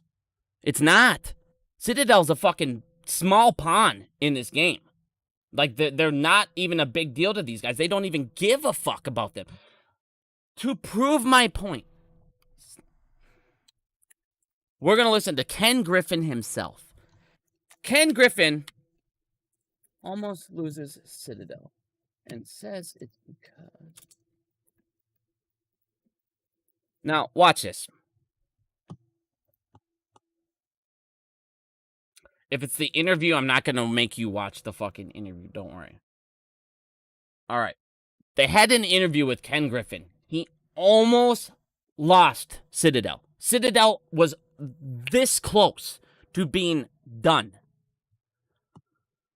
He asked them what they did wrong. He asked them all these things, like how did you guys get to this point? Like, what happened? Where did it go? How can this happen? And you know what he says? He says pretty much, I'll go ahead and let you guys read this, because I'm not going to, like I said, I'm not going to go through all this, but I've read this multiple times. I've watched the interview multiple fucking times. He says the reason that this happened is because he tried to be a bank, okay? He tried to do things that only bankers are allowed to do. He tried to do these special things banks have. And through that, he almost lost everything. In the Overstock lawsuit that we're just about to get into, they talk about flex options, buy rights, market manipulation, hard to borrow stocks. They talk about, okay. We're going to get into this next, because I don't think enough people are watching or understand or have read about this. Maybe they have or just forgot about this, but hold on. I don't want to get too many things. Let me go back. I'm getting way too fucking spread out here. Okay. Now, this is how the market works. You have banks at the top. They rule everything. Under banks, you got a market maker. Under them, you have what we call family offices. Under them, you have hedge funds. Actually, you know what? To be honest with you, if we're going to be honest, I would say brokers have more power than hedge funds. And then you have hedge funds. Then you got us. Then you got the people they steal from. Okay, here's your siphoner. Now, short sellers. I've shown you this. I've told you this.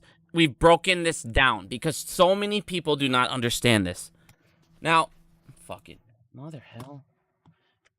Short sellers, IHOR. Everybody fucking blasted IHOR because he says one day, he goes, a lot of people think that if you have a high short interest or a high short interest, you know, percent, that means that people need to cover, okay?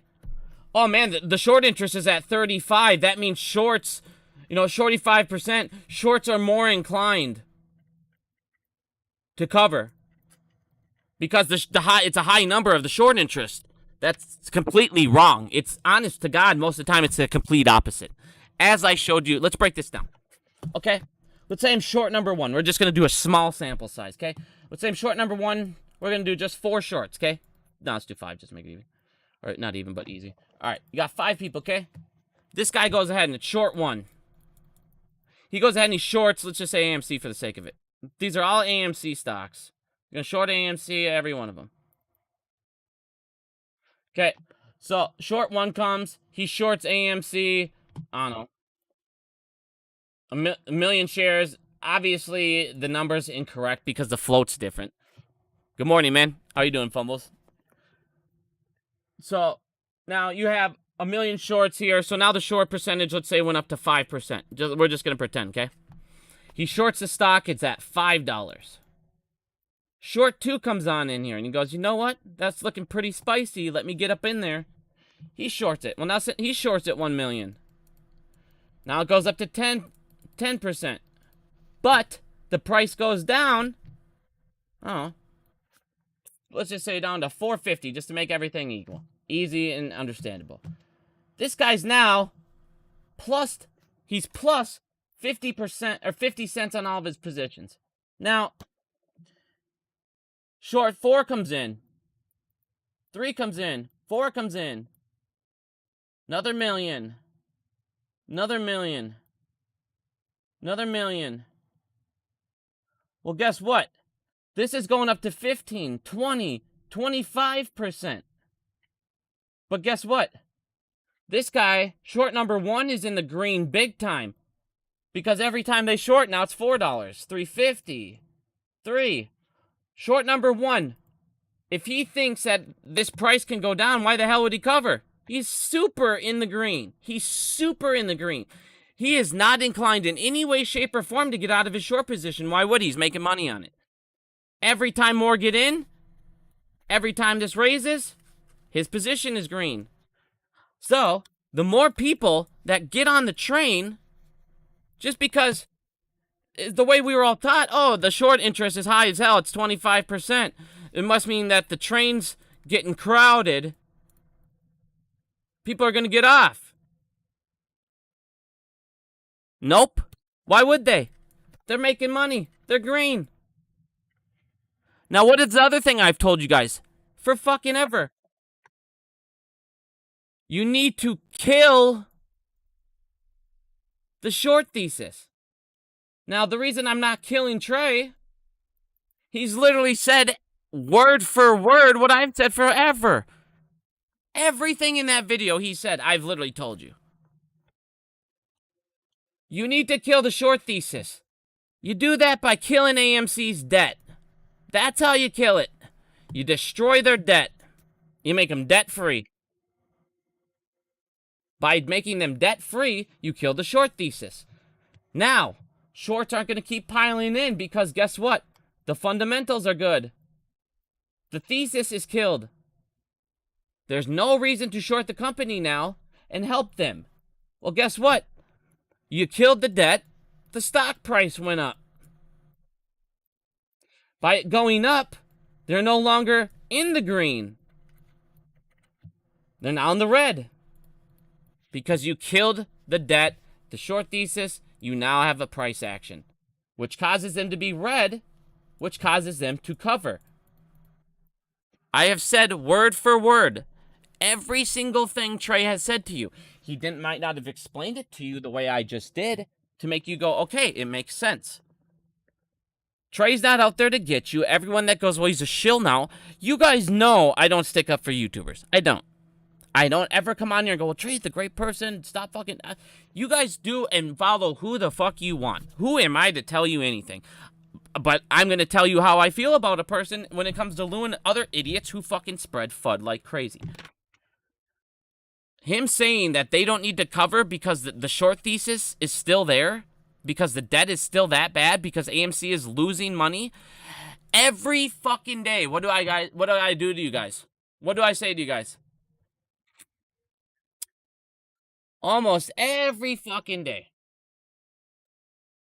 Hey guys, here's box office numbers. Go see the fucking movie. You want to kill AMC's short thesis?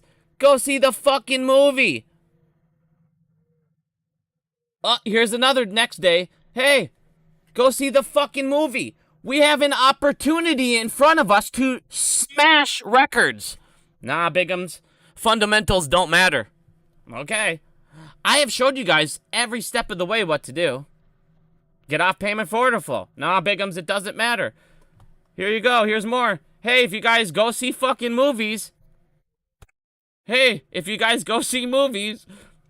I put it up literally all the time. Once a week. And every single time I get it, every single time you get... Here, let's just click on one. Bigums. Those don't matter. Fundamentals don't matter. Oh? Bigums. They're killing it in the box office, but the price action didn't reflect it. Who cares? They're shorting the stock. Of course it didn't reflect it. We can literally go down, and I can guarantee you I can find about 15 to 20 of these people just, oh, Garrett, that doesn't matter. That doesn't matter. You guys, fundamentals matter. Told you it forever. You want to kill the short thesis. You want them to cover. You need them out of the fucking green. You need them into red. AMC Bigums is a bum. Hustler.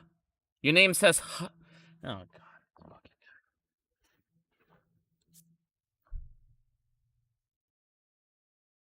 This fucking guy. You live in your mom's fucking basement, dude. You're probably holding a GME bag. GME is debt-free, but continues to be manipulated. Of course it does, dude. They're so fucked in GME, there's nothing else they can do but manipulate it. What else are they gonna do? They're so fucked up. Dude, the GameStop report showed you how fucked they are. GME's done. Like, they're so fucked over there, it's ridiculous, dude. I will never sell my fucking GameStop till that shit goes back up, dude. That's why I don't even cover GameStop that much. There's not much left to cover on GameStop, dude, the way I look at it. Those shorts are just fucked. I mean, what are they gonna do?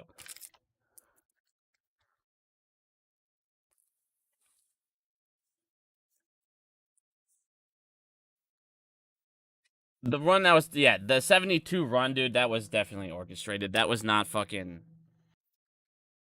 That was ridiculous. That was definitely not the squeeze. Not even close, bro. Trey's been I mean, like I said, man...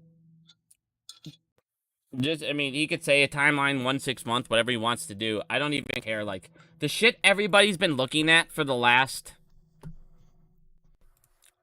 2 years now has been in the market. The ruling, SEC filings, hoping all these things, none of that matters, dude.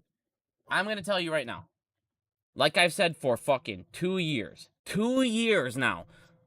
It's all I cover. Phase 6. Why? Phase 6 will be the first time in the history regulators get regulated.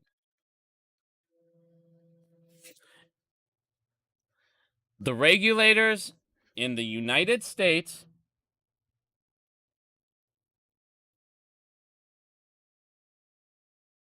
are the criminals.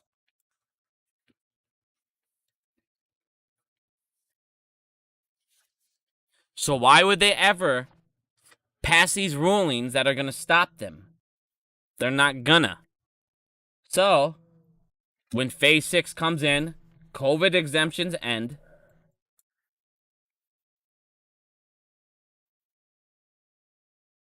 You are going to see margin calls up the ass. And the reason this matters is you're going to see margin calls not to hedge funds, not to fucking bullshit. You're going to see this margin calls to banks. Now, Let's think about what I just showed you. Banks are at the top. Banks control this all. Banks write the master agreements. Banks give the fake shares. Banks are the DTCC. Now, in this Overstock lawsuit, what they were doing is you had a bank sending Hassan, his company, through master agreements, fake shares. Okay? Now we're going to break down how they broke the law together. You had a bank. He opened a master agreement with Hassan. Okay? So you have bank, master agreement, here's your contract. Through this, he had flex options, which go up to 5 years. So he was able to use flex options to show he filled shorts. Now, if you come look at this, it's called a sham reset and a sham closeout. What he was doing is he would go to the bank and say, I need this. I need X amount of shares of whatever.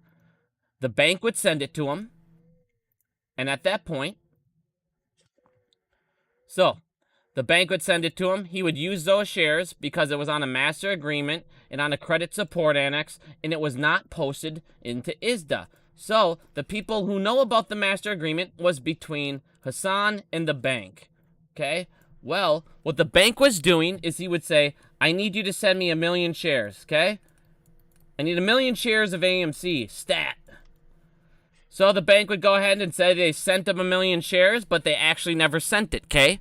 So they would say that they sent it to Hassan. Hassan gave them a deposit, so a bribe. Now, the flex option and the master agreement was set to expire in 30 days. Now, he would take the shares from this agreement, as you can see in here, to give what we call a sham reset. Now, the sham reset, it gives the appearance of delivery without actually delivering his short position. So it makes it so it looks like it's short, but it's actually not filling the short. So it's a fake short. It's a fake filling your share position. This was in a lawsuit. This is in everything. This shit fucking happened. So what they would do after the 30 days is they would say, all right, our master agreement expired. Now in the bank's system, since they never sent shares and he never received them, even though he said he did, inside both their systems, it would expire. And guess what? It would all be balanced out because in reality, no shares left the bank in the first place. So they're still where they were. So in other words, the bank was illegally saying, here, let me help you make synthetic shares. Let me help you create synthetics. You fill your short positions, pay me money, then they'll expire in both of our things. And once they expire, worthless, the options, the flex options, they will reset in your system to 0, and they will reset in mine because the shares never left. And it gives the appearance of them closing out the shares with fake shares through the derivatives market on a master agreement. By doing that, they can create synthetics. They can create a float. They can create unlimited collateral to bet with, to short with. So they can short us way more than they can fucking afford. The derivatives market, you guys, there is 2 quadrillion in assets. 2 quadrillion in derivatives market. This is where everything goes to die, to be never found again, to never be seen again. They throw in the derivatives market because none of us have access, and we never will. Until phase 6. That was their thought. And before this, if you look, like I said, I'm not going to keep pulling them up. Iron Mountain. Go ahead and read this. Google this. Data center fires. There has been 49 in 12 years. They burned these master agreements to the fucking ground to get rid of the evidence of sham resets and closeouts, to get rid of the evidence of Archegos and the continuous total return swaps, master agreements taken out, credit support annexes that should have never, ever fucking been able to been approved. But why were they approved? Because the DTCC writes them. Conflict of interest much? The DTCC writes contracts, approves contracts. Why? Because every single contract that's taken out, the DTCC makes money. So they say yes to every contract, whether it's affordable or not. And you know how I know that? Ask 2008. Ask 2008. They say yes in 2008 to everything. Then what do? They go ahead and they repackage through securitization.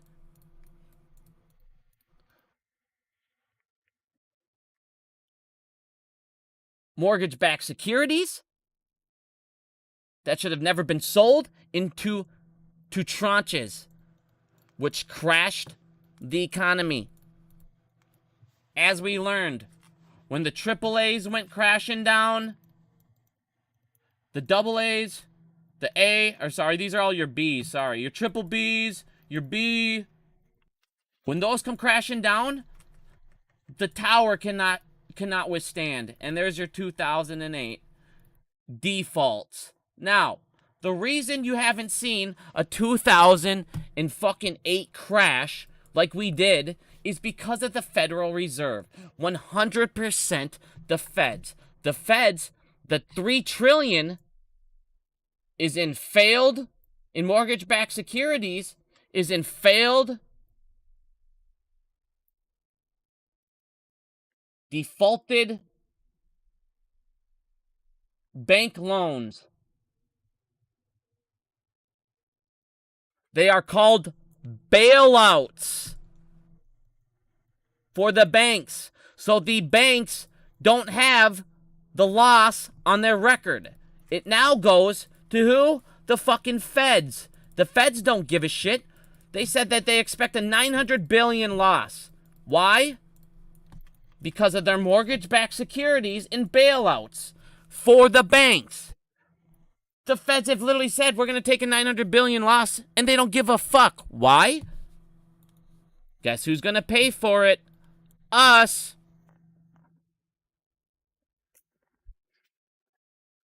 The Federal Reserve has made it so the 2008 crash didn't happen yet through mortgage-backed securities, through reverse repos, through treasury bonds, through ETFs. Without the Federal Reserve doing this, you would have already seen a catastrophic collapse. You would have seen a collapse already. You already would have seen it. But the Feds have fucking bailed it out. They are bailing the banks out. They're giving the banks as much money as they possibly fucking can. And then they print in the meantime. The Federal Reserve is not here for us. They're not our fucking friends. And they're bailing them out by the trillions. You have... They bought back one... What was it? Hold on. Hold on. Give me 2 seconds. Literally 2 seconds.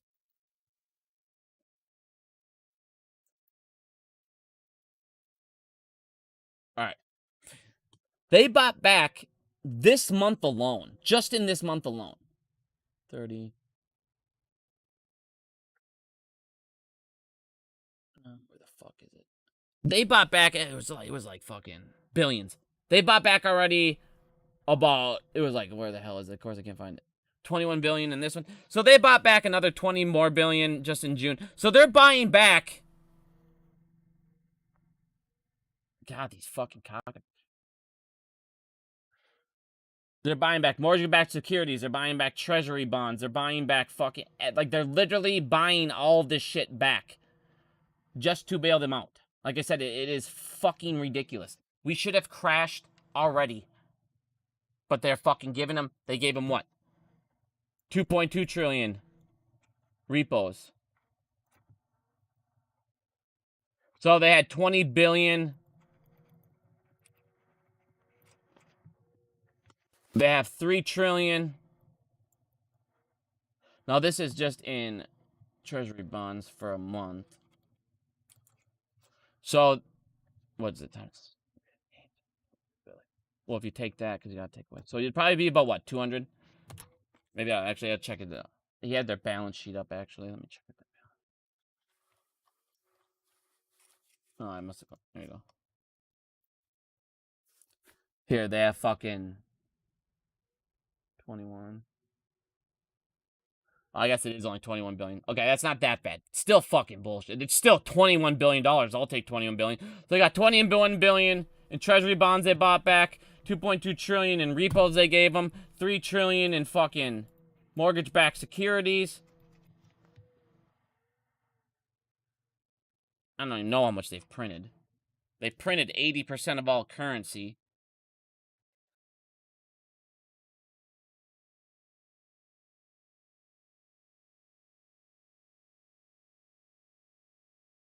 They printed literally 80% of all currency in 2020. The feds are doing any and everything they can fucking do to bail them out. Give them money, do this, and all they ever say is just, the reverse repo's doing its job. Its job is to bail out criminals and bail out the banks. Well, yeah, the banks are too big to fail, so we can't let them fail. You sound entitled? Entitled? No, I'm fucking pissed, dude. I'm sick and tired of how the fucking world works. I'm sick of them being able to fucking screw us, do felonies by the minute, and if you steal a candy bar, you get fucking hung by a tree. I'm sick of them being able to do whatever they want, make up the rules, forgive. The DTCC can forgive 21 billion when you won. Entitled, dude? No. I just know that the United States has been stolen from us, and no one gives a fuck enough to do anything about it, dude.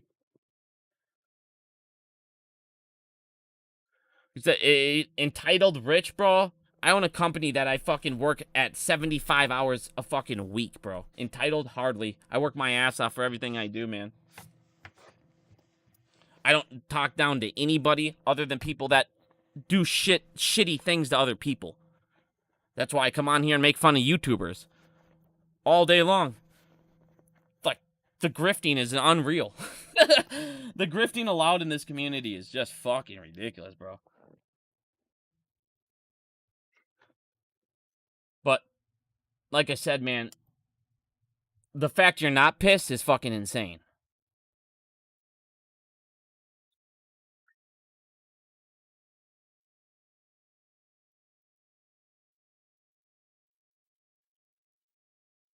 Yeah, I don't even give a shit, bro. You know how many people call me a socialist every day?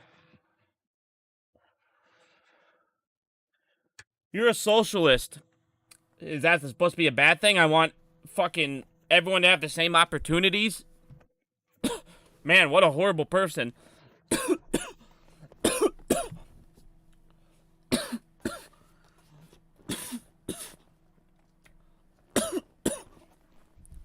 Bigums.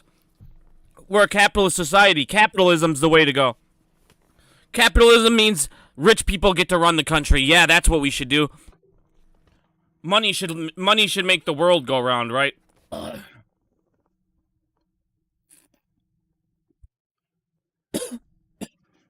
Let's just say you can see who watches Fox News and who's never worked at a fucking fast food job in their entire life. That's all I have to say.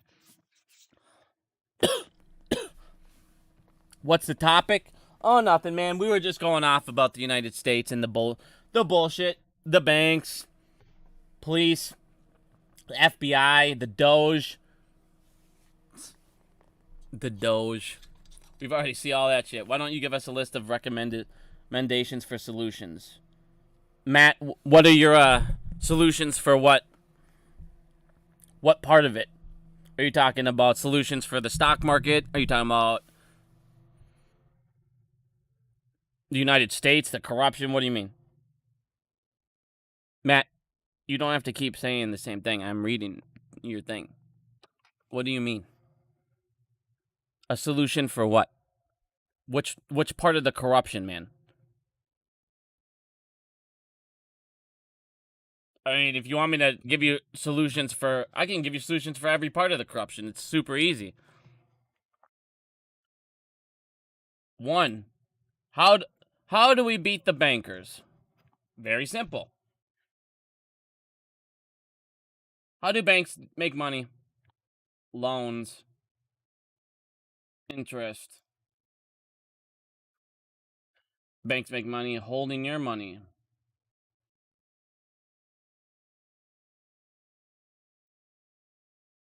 And then betting it in the derivatives.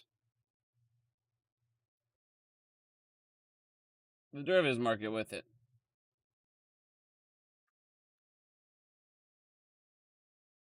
How do you destroy banks? Get the fuck out of them. If your bank is in ISDA, leave it.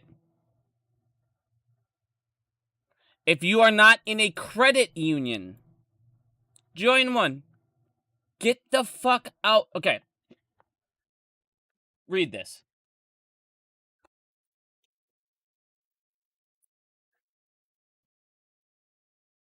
Okay, think about it this way. A bank is a corrupt entity. It's an empire. It's a corporation. It is a thing that doesn't give a living fuck about you. It's there to make money off you. It's Matt Coors. It's Lou from Wall Street.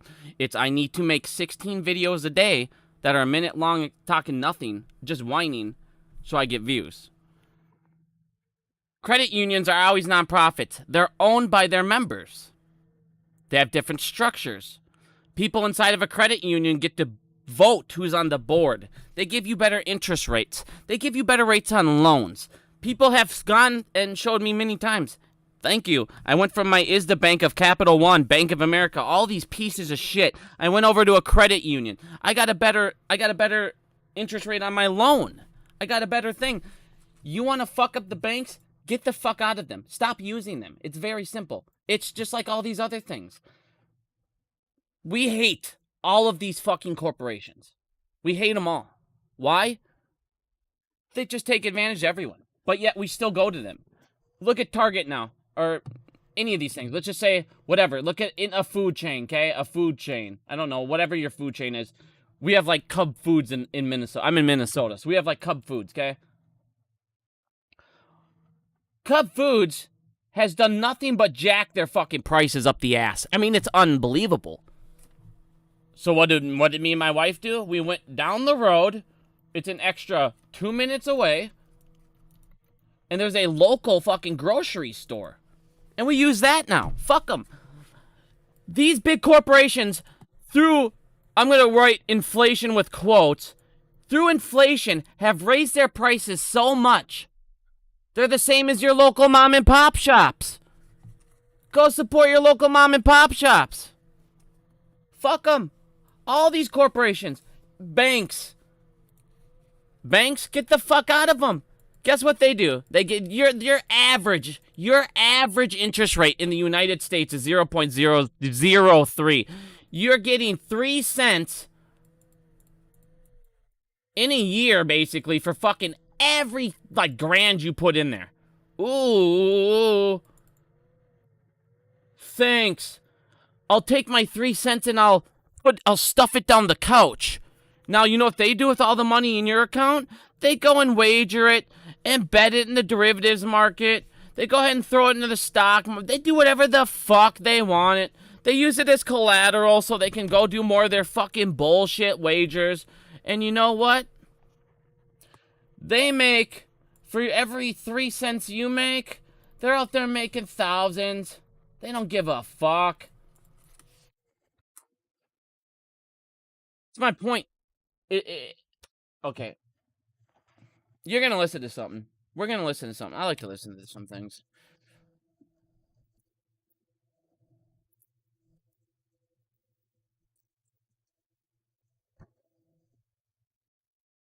Listen to this. And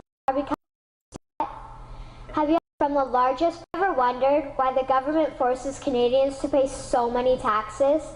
Have you ever wondered why the bankers from the largest private banks are becoming wealthier and the rest of us are not? Have you ever wondered why the gross national debt is over $800 billion? Or why we are spending $160 million a day on the interest of the national debt? That's $60 billion a year. Have you ever wondered who receives the $60 billion? What I have discovered is the banks and the government have colluded to financially enslave the people of Canada. I will share with you 3 important points of reference, which will hopefully spark enough interest and concern for you to continue the research on your own and to engage your government to stop this criminal act against the people of Canada. First, we will briefly examine the Bank of Canada. Second, we will see how our banking system works today. And lastly, I will offer a viable solution that we can petition from the private bank, tangible level, until the government decided to implement what we now have as our modern-day banking system that is robbing the Canadian people. So how are they robbing us? Allow me to explain how our private banks and government work today. First, the Canadian government borrows money from the private banks. They then lend the debt-based money to Canada with compounded interest. The government then continues to increase taxation of Canadians year after year in order to pay back the interest on the exponentially growing national debt. What results is inflation, less real money for Canadians to spend into our economy, and the real money being used to pad the pockets of the banks. Also, the government gave the banks the ability to loan out money that doesn't exist in the form of loans. When a bank gives you a mortgage, which literally means a death pledge, or a loan, they don't actually give you money. They click a key on a computer and generate the fake money out of thin air.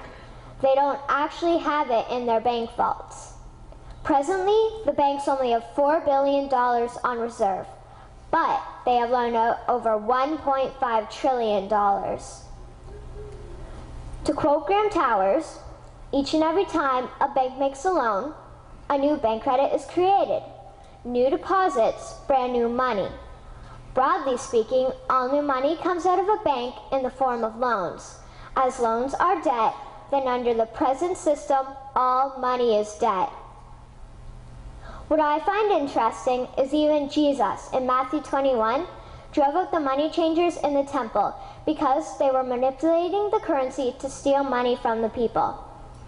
The private banks are just like the money changers in Matthew 21. They are defrauding and robbing the people of Canada, thus their freedom, and they need to be stopped. Leslie, she's saying government is the problem and you want to give them more power. I want to give them more power? I want to give government less power. What do you mean? When did I ever say government needs more power? This fucking is worldwide. I don't want government to have any fucking power. Have you... Alright, Leslie. Have you heard of a Cbdc? Do you know what that is? Have you ever heard of a centralized digital bank currency? It is what they want to have happen. It is how they can control your money. It is how they can become the next Federal Reserve. These central banks will have the ability to print or mint their own Cbdc, which will be fucking currency that is backed not by fiat, like fiat is backed by a government. This will be backed by the banks. This will be backed by that bank, which means that bank will now have the status of like a Federal Reserve. They cannot go down. They can't ever go away. Now, what does this do? A Cbdc is programmable money.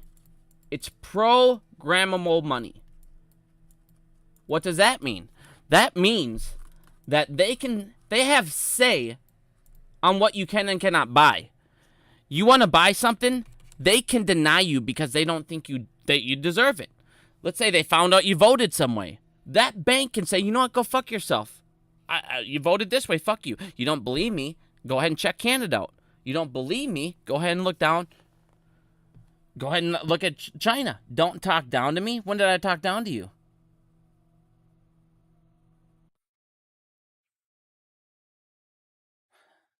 Me saying I want socialism, I don't want socialism. I say I get called a socialist all the time because I want equality for everybody, but apparently equality means socialism. No, I want a fucking free country with democracy, which is what the hell the United States was supposed to be. The people having say in how it's run. Not the people having say in how it's run. Not dark money having $1 billion and saying how it's run. Said, the fuck is going on?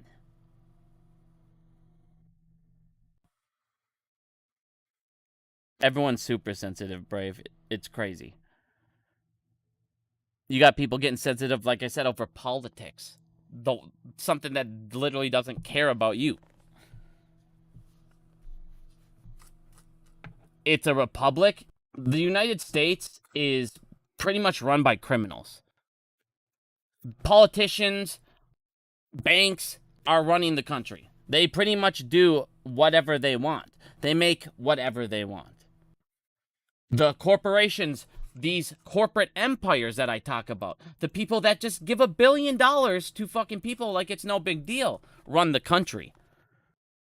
Why do you think it's constantly been fucking, oh, tax breaks for fucking corporations, tax breaks for rich, tax breaks for corporations. Oh, smash the middle class, smash the middle class. Why? Because middle class is the only people that have the chance to become upper class. Why the fuck would they want competition? They don't want that.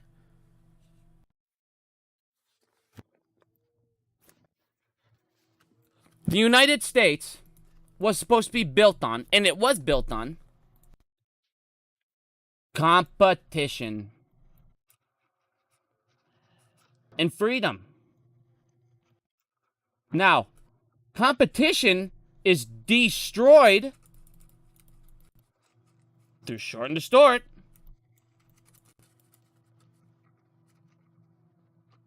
There's not supposed to be monopolies. Why? Because they can control too much. Because of these monopolies that exist in the world and having so much power and abilities, your average person can't become a monopoly. They can't become those super successful things because they already control so much and can kick you right the fuck out.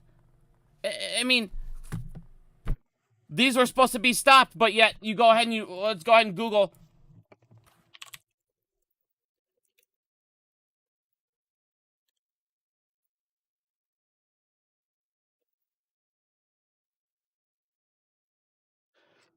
Look at this. That's a monopoly. That is a monopoly.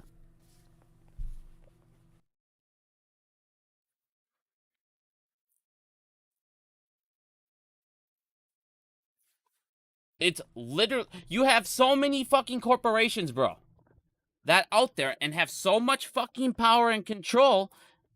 Anything that goes in their field cannot succeed. You have Apollo. You have fucking so many people that can manipulate your stock, come together, destroy a company. Any competition is gone. You fucking are only able to be so successful because if you ever become more, you ever go public, they own you.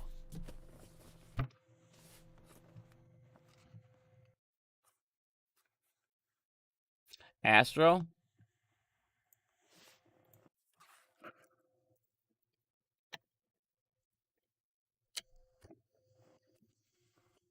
Astro, just jump on Discord, dude. Oh, there you are. I gotta switch my settings again here. Hold on, fucking shit's all fucked up. Astro, can you hear me or no? Can you hear me?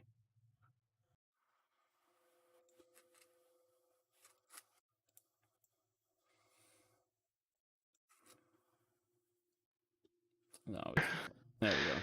What up, dude? Mr. Biggums. What's up, buddy? How you doing, lad? Good, how you doing? Fucking great. You been watching the stream, bro, or what? I just hopped on. I've been dicking about. I was gonna rewatch Peaky Blinders, but I saw that you were live, so I was like, let's go chat up Bickums. You gotta go live, dude, before the apes. I'm jacked up, dude. You excited for tomorrow? No, I'm excited, man. I'm excited. Wait, Zanny S. Astro with a clown emoji. Go fuck yourself. Thank you. Yeah, message deleted, and I'm not even a fucking mod for whatever reason, so I didn't do it. Get fucked on, kid. But yeah, no, I'm excited for tomorrow. I think it's gonna give like a good reflection as to. All right, let me go on a tangent real quick. Quantum mechanics. All right, with quantum mechanics, you can't directly observe what your experiments do. You can only see the reflection of them, the shadow, and that's how people determine if an experiment worked or not. And that's the same thing with the back office of Wall Street.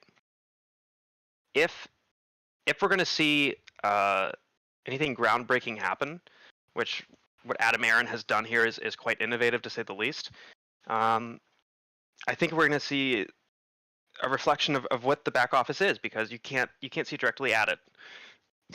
So I'm excited as fuck. Even if nothing like price action wise comes out of it, I think that we're going to see some spillover of some sort. Yeah, I mean, dude, it should be. Yeah, it should be pretty interesting, man. I'm pretty excited to see this shit. I mean, I don't get how all these brokers that have done rehypothecation so hard would be able to. I mean, it's just fractional reserves. Yeah, but they're gonna have to get all those shares. So I mean, when Ape comes out, dude, you should have buying pressure up the ass. You're gonna have market makers needing to get it. You're gonna have brokers that have done rehypothecation needing to get it. You'll have shorts. You'll have retail. You'll have foam or apes, dude. I feel like, in my eyes, the way I'm looking at it, because you're not gonna have the options fuckery that you have with AMC and all the derivatives market fuckery that you have with AMC also. To where there's it's gonna like have to be some readjustment to whatever. I wrote a fucking. Let me see if I can find it. Yeah, and that's the thing, like, dude, like you said, this is so. A lot of people are like, well, the fucking GameStop one didn't work, and it's like, well, the GameStop dividend is so, or the GameStop split, it was a split. It's just so different than this. It was still on GME. That was the one thing. I think it was a good attempt. I don't know. We already know that buying pressure can be kind of like zipped up into a bag and then slowly released over time. I don't know if Cohen just failed to seize the moment with the way they did that, or if it did work and we just have yet to see it. But this is obviously a different approach, so I'm excited to see what happens either way. You know what I mean? Yeah, me too. And then making it T+0 is sweet. Like, dude, I'm pretty jacked.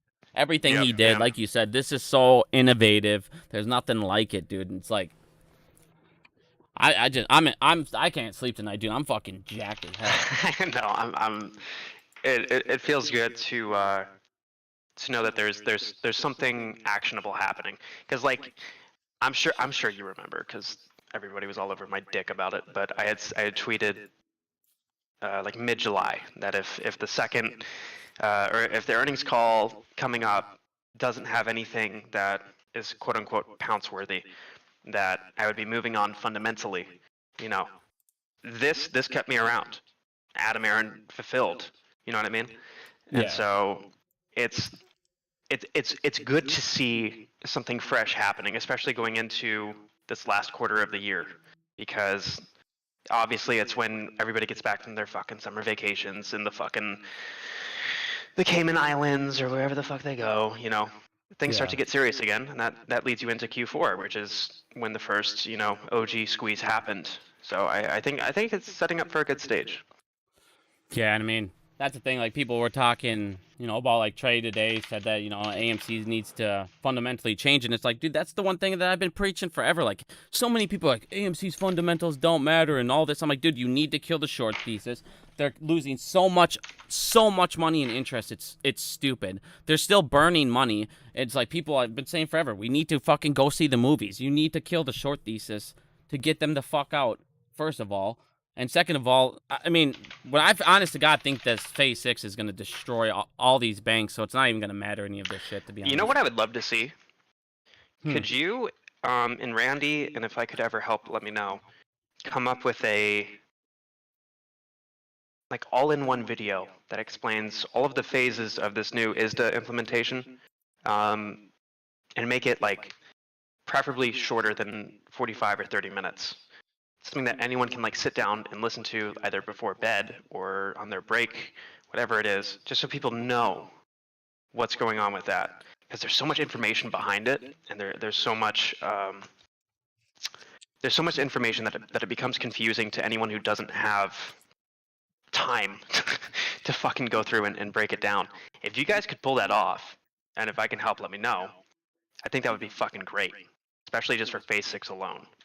I know. I've been thinking about making a Phase 6 video. That's about 15-20 minutes because I know I've gone over it so many times, but each time I go over it, it's in like a fucking 2-hour video, and I'm sure people are just not watching it all. Oh yeah, no, it's a lot. That's the thing, man. It's so much, but it's like, bro, this Phase 6, like, see, the thing that like most people are not, like, they don't care about it or think it's gonna happen, because the thing that they don't get is when Phase 5 happened, COVID just came out in the United States, and ISDA, because it was such a worldwide problem, ISDA created an exemption. They go, hey, since this is so messed up worldwide, we're gonna give you all an exemption, so we're not gonna come collecting on these. So we're not gonna margin call any of you guys for a full year and a half. Well, that year and a half's up. And these people don't understand that these people that would have got margin called in Phase 5, they're going to fucking get margin called now. These people that are in Phase 6, and it's like, these are the smaller banks. Because, like, that's the one thing. Like, Al from Boston's trying to talk like he knows what the fuck's going on. These people have so much money. No, these are the guys at the bottom of the barrel. These are the guys that are just barely getting accepted into ISDA. So when they get fucking margin, they're going down fucking hard, dude. They don't have the money to get up. And that's what we're going to start seeing. And not only that, the one thing that I'm super excited about with Phase 6 is, you know, you had Archegos and shit. And even all the regulators, all these reports, everything about it came out. And like, hey, if these rules were in, this would have already been exposed. Because they're finally going to be able to, think of how big this is. They're going to finally be able to fucking watch all the contracts with family offices. They're going to know their positions. Even if that's only a fucking drop in the, I mean... People don't realize how like family offices, man. I wish I could come up with a good enough analogy for it. They're $10 trillion. It's a $10 trillion unregulated hedge fund. Just think about it that way. They're unregulated hedge funds. You know what? You did it. You hit the nail on the head there. Yeah. I mean, there's a lot that you can do with that. Let alone, you know, that's the back office of the back office. Not like, okay, so that first usage of the word back office is like mechanics. The second usage, not a back office, but the back office, right? That's what that sector of the market represents. Yeah. I mean, the way I look at the derivatives market, the way I look at it is you have the stock market, which is what we see, the OTC market, which is where they manipulate it, and the derivatives market is where they all can afford to manipulate it. Well, I mean, anybody who's in a bind can always have a price tag to it. You know what I mean? Like there's always opportunity within chaos, and that's pretty much what Wall Street capitalizes on the most, I think. Oh yeah, they love that shit, dude. Anytime there's chaos, confusion, anytime they can get a quick in that people can't understand, be like, hey, here's an opportunity to front run, spoof, do whatever, they're gonna. Right. Yeah. No, it's a fucked up thing. It doesn't even have to be said, but it's gonna be really fucking interesting to see what happens when you have this approach to it's part dividend, part split, part potentially dilution. But I think everybody's educated enough to know not to vote for that. I think it throws a wrench in everything. And again, like you look at nuclear silos. Oddly enough, all throughout the United States, they still run on Windows XP. Yeah. Windows XP no longer had any security updates or maintenance since like 2016, I think, 2015. A lot of these really fundamental systems. I mean, baking software uses programming languages that are so outdated. I can't imagine what it would take to have to go through and re-engineer these things to make them, 1, more modern, 2, more secure, but 3, how do you how do you how do you do that? How do you put up with that? How do you go through and make those changes to something that could be so unorthodox to the system? Yeah. Yeah, dude, it's gonna be nuts, man. I'm pretty fucking excited about next week. I haven't been excited just to see what this does, and like I said, even if it doesn't do too much, I got Phase 6 right after that. But Phase 6, the only fucking thing that sucks about Phase 6 and this exemption is it doesn't hit all the past agreements and shit, so it's just new ones. So Phase 6, unfortunately, is gonna take like a month or two to fucking really start seeing these family offices out of nowhere you've never heard of get margined. These smaller banks get margined. And that's the thing. When you see all these like lawsuits and all these things, it's like the people who are going to margin all these guys we want to get margined are these banks. That is why I've been preaching for, almost 2 years, dude. We need to fuck the banks up. Fuck the banks up. And then they'll have no choice but to fucking margin all these people that owe them money through all these contracts. I agree with that. My only concern is that's really hard to do. Oh, Not yeah. impossible, but really hard, and it'll take time nonetheless. Yeah, China just now, 20%. I'm sorry, no, 6 banks have defaulted within the past 2 months. 6 major banks, and there's already reports that there's going to be even more defaults incoming. It's basically just 08 taking place in China. Yeah, exactly. Yeah, well, yeah, I'm you got sure all you're these. Already caught up to date on that. Well, that's the thing. You had the problem. It literally is 2008 in China, but the only difference is like in 2008 here, we were selling too many mortgages to people. What they're doing in Wasn't China. Too many mortgages. It was the variable APRs. Yeah. The variable APRs started off really low. Starting in the early 2000s, these interest rates that were really low on property, but because they were variable, those interest rates would kick up very aggressively going into 2006, 2007, and then by the time the defaults kicked in, it was Q2 of 08, and by Q3 it was already a contagion. Sorry, I didn't mean to fucking cut you off. Just wanted to clarify that. No, you're good. But in China, what they're doing is they're selling people fucking mortgages that are just plots of land and making them pay the payment on the house payment for a plot of land. They're like, go fuck yourself, and they're just not paying them. Yeah. But that's the thing. Yeah. They're all spanning together, billion, and they're fucking the banks over, and they're showing us the way. That's what you need to do is fuck the bank. The criminals. Yeah. Someone says rising interest rates equals good for banks. Not necessarily, because a lot of banks are over-levered in the equity markets, which is why when bonds go up, stocks go down.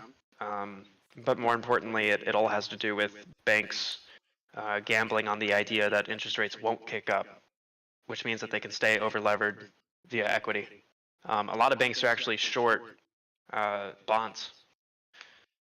And I don't blame them. This market is fucking stupid. And then they make them fucking inverse or whatever, so no matter what, they fucking go the opposite way, bonds and stocks, so they can just naturally hedge with them. It's just stupid. Right. Like, everything's set up for them to just fucking fuck us and have every advantage. It's so stupid, dude. Well, education is how you break that, and you do a pretty damn good job at that. Thank you, my friend. Thank you. Yeah, I mean, if we can get each other all fucking where we need to be, man, like I said, the one thing I still feel like no matter what, I mean, the one thing that Trey was saying that, and I've been saying it for a while, but, like, he's trying to push it now, too. Like, dude, we need, so you say dilution's bad in APE, and I think if he does it right, it's not that bad, because AMC is burning money like crazy. They're paying high-ass fucking interest. The short thesis isn't dead until they can start paying down that debt. And dilution. That's what you and I have been talking about since fucking day one, dude. Oh, I know. And if he does it through APE, see, the one thing, so here's the thing I'm confused on, bro, because, like, all right. No, Trey's pretty good at echoing facts 3 months after they were said by a small person. He's very good at that. Yeah. Again, the same thing we were saying a year ago. Well, yeah, but how many people have done that, dude? Fucking Lou, everybody jacks my... Al from Boston's made a living off taking my shit. I try to give Al some credence. I don't know too much about your guys' beef, but I respect both of you. Huh, everyone's got their thing, my friend. Yep, touche. Go fuck your mother. Yeah, I'm fucking jacked up. Like you said, it's gonna be super interesting. I don't really know how they're gonna cover. Like I said, man, I honestly think, to be honest with you, APE has a better chance of squeezing than AMC right away. That's the other thing is that I'm interested in seeing how the custodians of all of the institutional shares, so any BlackRock, any Vanguard, I'm interested in seeing how they handle that distribution of the dividend. Because if they take that and sell it on the market, which it theoretically wouldn't even be going to, BlackRock would be responsible for paying out or delivering the dividend to whoever's short. And then if those who are short decide to sell it, maybe that's a hedge in theory. I don't know. It's going to be really interesting. I thought they weren't giving out fractional shares at APE. They always can. That's part of payment for order flow. It's the same thing as fractional reserves. That's how banks make their money. You deposit $1,000, and then they'll take 90% of that and loan it out. And then they'll loan it to another bank. They'll take 10% of that, loan it out, and you go down the line. And then that means they can write that as a loan of some sort to anyone who needs it. And in theory, it's a really aggressive way to make capitalism work, but can be catastrophic when market conditions are not good. Yeah, everybody's got a whole bunch of fractionals. Let's go. I'm check my Fidelity right now. I don't think I'll have it. Oh, maybe I'll have it on Fidelity. Let's check it out.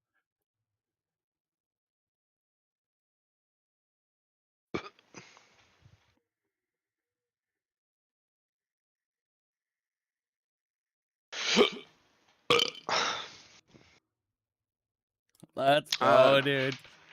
Diggums, how long are you gonna be on? I don't know, man. I wish I did like hard drugs or something so I could stay up. I don't know. But I don't, so I don't know, As soon as it hits me, I'll probably pass out. Just take Adderall, dude. Have fun. Yeah, my wife actually takes it. I could take one of her pills. She probably gets not medical advice. Yeah. I think I'm gonna fucking chill out for a little bit and look at charts. If you'll be on in like an hour, I'll call you back. But I'm gonna scoot. Text me your DM me your number again. Word. I'll just text you. I got you, man. Oh, cool. Yeah, that works too. Yeah. All right. Love you, brother. Love you too, man. Later, sweet pea. Fuck you.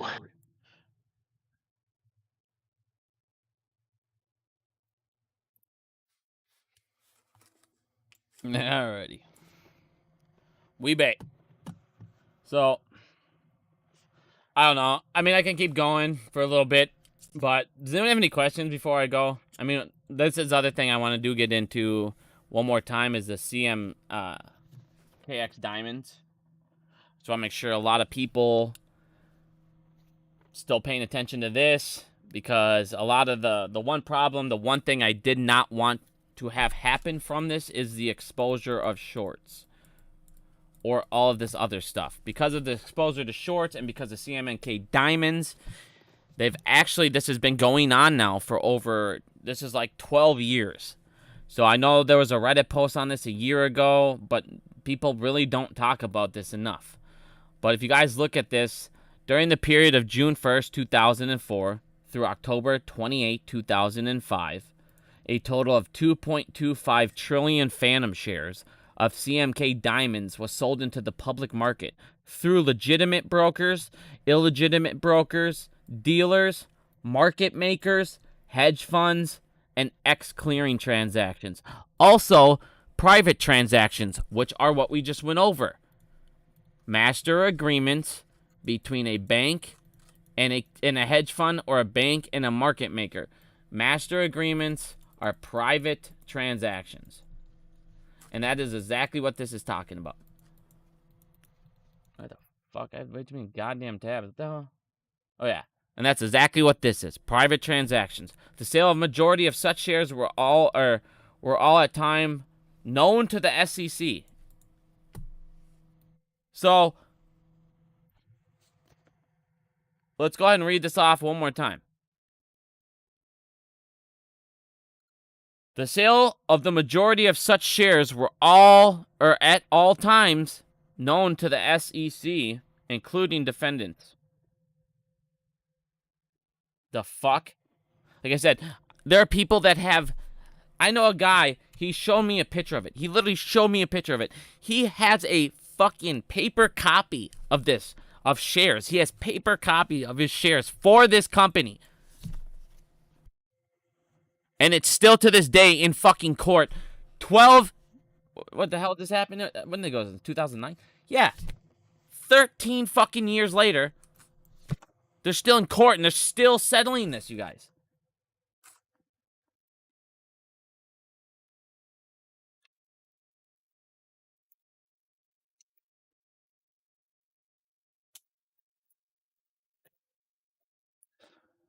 They're still fucking dealing with this fraud, you guys. They're suing the SEC for $3.87 trillion for knowing about a fraud at a tiny firm and they didn't give a fuck. Like I said, the SEC is a pile of fucking shit. People are fucking... Dude, they're still being fucking... Like I said, you guys, this shit is... I don't want a type of situation with AMC, with MOAS, with everything we've went through to end up like this bullshit. Which is why I say... Killing the short thesis, getting their debt paid down, doing those things I've been saying, getting out of these payment for order flow systems, fucking over these banks, all this shit fucking matters. You don't want to really prove synthetics because in the end of the day, what will happen? We might end up in fucking court.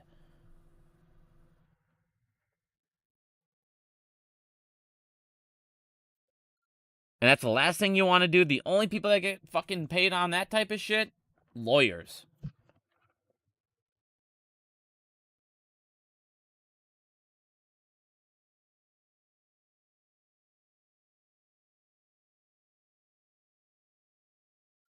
Fucking hey, man, this is just ridiculous. 2.25 fucking... What the fuck? 2.25 trillion phantom shares. I mean, is this real?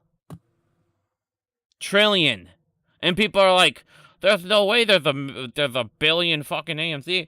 Well, there's 2.5 or 2.25 fucking trillion of this one. That's what I'm saying. I need Astros drug to stay awake, dude. No, that's the last thing we want is settlement in court, which is why I was saying, man, everybody needs to kind of calm down on what they want. We need to do this right. It's got to be done right. If it's not done right, you risk litigation. You risk things we don't want. What if the SEC goes, you're right, you guys, there's fucking corruption here. We're going to go ahead and halt this and suspend it for a little bit until we figure it out. That's the shit you don't need. Pay your bills, atom bomb, do what you gotta do. Yeah, that'd be sweet, Mark, if they just covered it. It'd be real nice.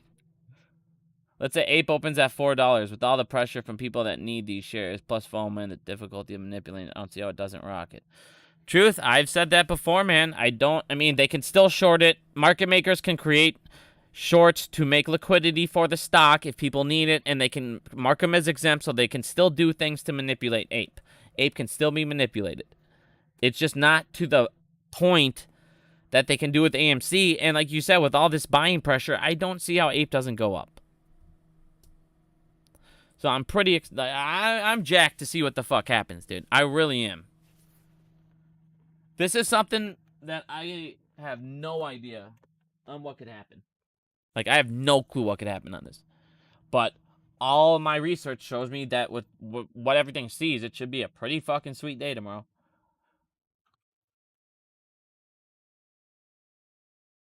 Example, Amazon, one of the biggest, looking to take over every field you can imagine.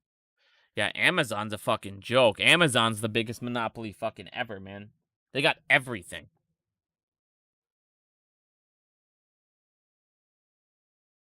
APE, long or short term, it's what APE's whatever capital gains you have had it at, so it's the same as your AMC. So whatever your AMC would be at this point, it's the same thing. So if you've held your AMC for a year, you long. If you just bought them this week, you'll be short capital gain. You're paying the good, the fucking government's favorite kind. It's all about what position you had before, my friend. Adam Aaron put a tweet up about the taxes for everyone that asks. Adam Aaron put up this tweet here, and it explains pretty much everything. But I've been asked a lot about the tax question. It's the same as whatever your share is that you got. I can't find it where he put it up. I swear to God, it was right on.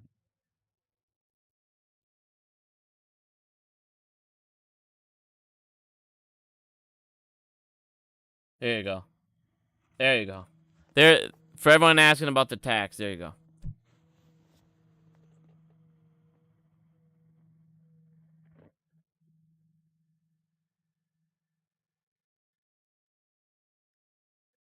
Oh, you're blowing that bag up, puppy. What the fuck's that noise?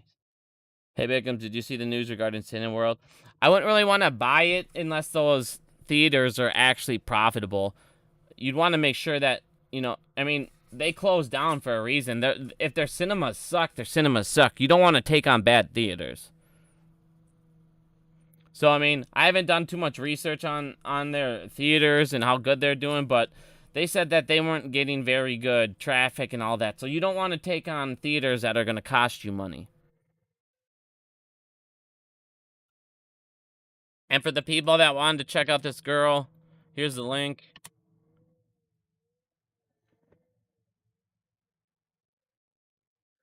I don't know, man. Millie, I don't know, man. Like I said, I feel like APE has the potential to squeeze now before AMC. Maybe I'm just dumb. Maybe I'm just looking at this wrong. I don't know. But I feel pretty fucking good about APE. Yeah, but like I said, man, you don't want to buy Cineworld if each of their theaters was losing money. They went under for a reason. So you got to make sure you do your research before you just straight up say, let's go get them.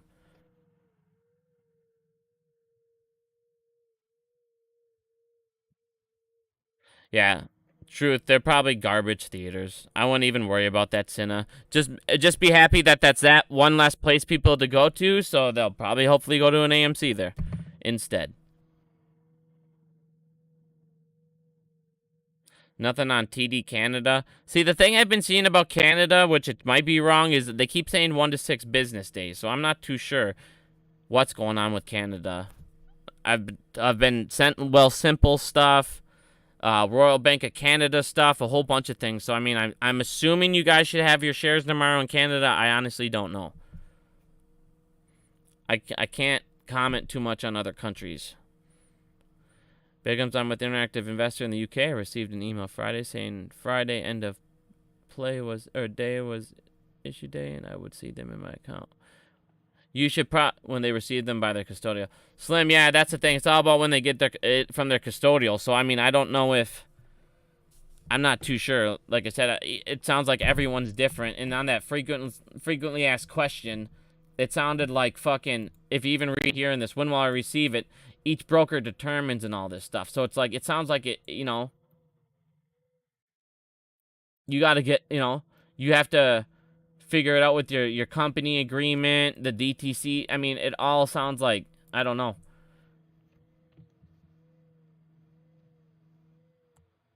I can't really answer too much on Canada right now. I'm hoping you guys get it tomorrow. If you don't, I mean, fuck, what the hell? We should all go crazy then. That's days where you can't buy it at whatever price. TD Bank said August 24th. That's my birthday, August 24th. Let's go. Hopefully by August 24th, APE's just at like fucking 500 cash. Minimum. And all of a sudden AMC blows up because they can't fucking afford it. And also next thing you notice, we're looking at 2 stocks at like 1,000, 2,000 a piece. That'd be sweet.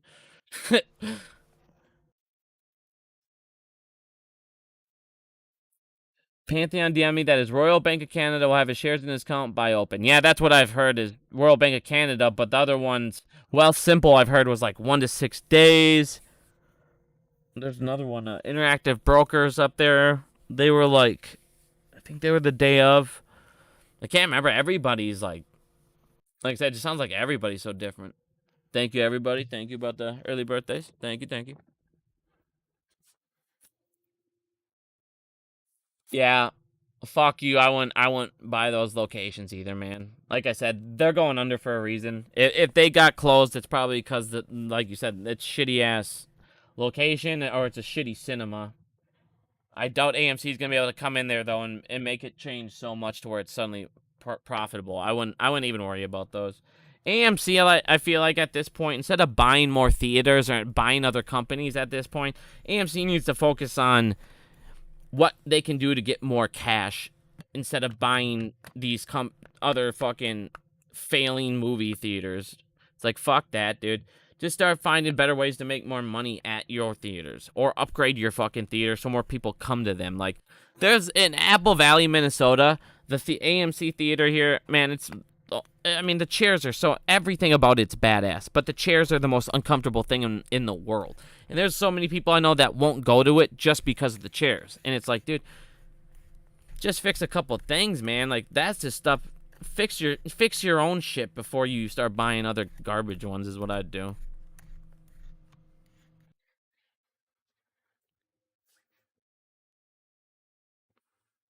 If my birthday was a squeeze, could you imagine if we squeezed on the 24th? I would go fucking crazy. If we squeezed on the 24th, I would sell my fucking company. That's how jacked I would be. Oh, God, it'd be the sweetest day ever.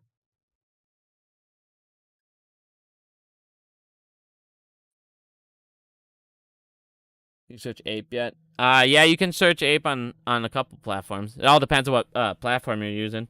But I don't see like a price or anything, really.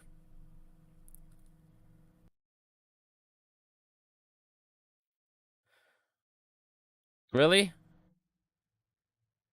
I'm gonna be 38, man. I'm an old fucking man.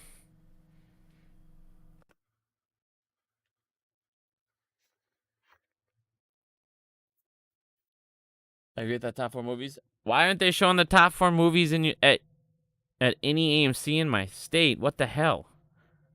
See? Start fixing shit like that. That's what they need to be focusing on. Put me on the board, you know what I'm saying? I'll get some shit fixed here, you know what I mean? Hell, they could probably use my company's program, and I could save them some cash on their payroll. We could do a whole bunch of shit for them. I'm 54. You're a youngin'. Thank you, but I don't feel that way, man. Feel like an old man.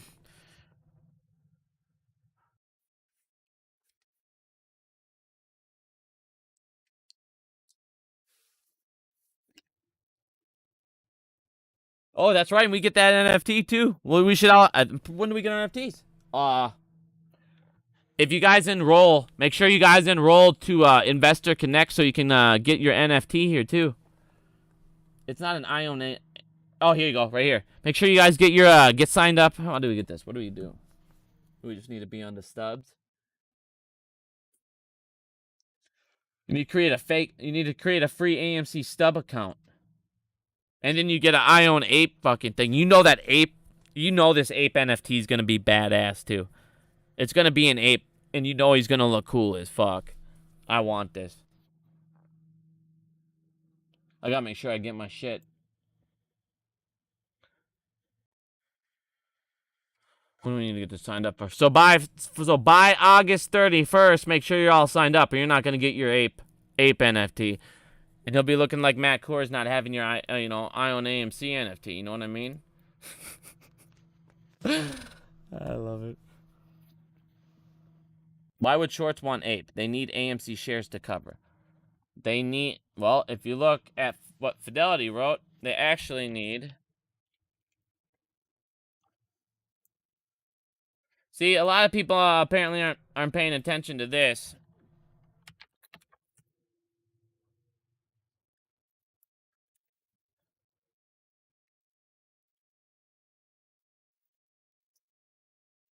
The fuck?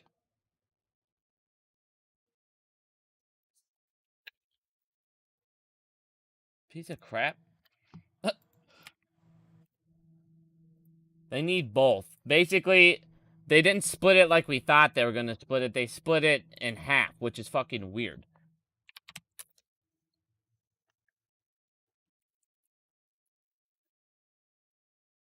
So, they're now going to be short 1 share of AMC and 1 share of APE. So, they do need to buy short APEs.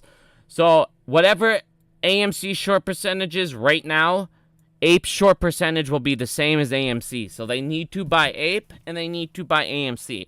They need to cover pretty much both of them.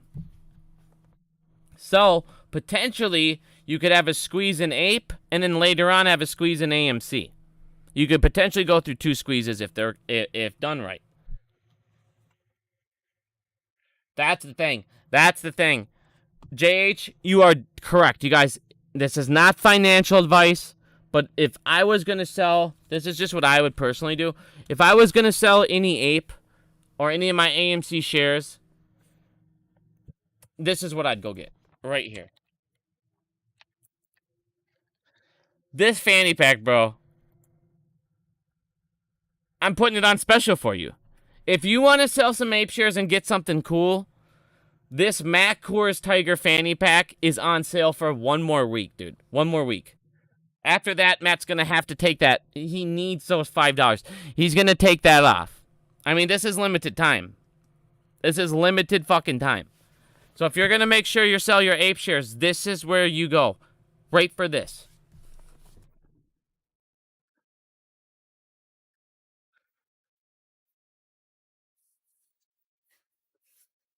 And if anybody wants to buy me a Mac Coors fanny pack for my birthday, oh yeah. Oh, yeah. If I could have multiple of these for my birthday, and that's the thing. And that's the thing. Don't everybody get me the Tiger pack. I need one for the wife. Like, you know what I'm saying? If we're going to do that, you know, let's coordinate. Let's coordinate, you guys. Let's make sure that I get at least 1 Tiger fanny pack, and I absolutely need. Where's this Splash fanny pack? It's gone. Oh, no. You guys, I told you. I fucking told you in the beginning of this video. This was a limited time fanny pack. He removed it from the site. It's gone. You only have the Tiger fanny pack available. I told you, act quick. Act quick. That Splash Summer, his Splash Summer fanny pack is gone. I told you, you had limited time.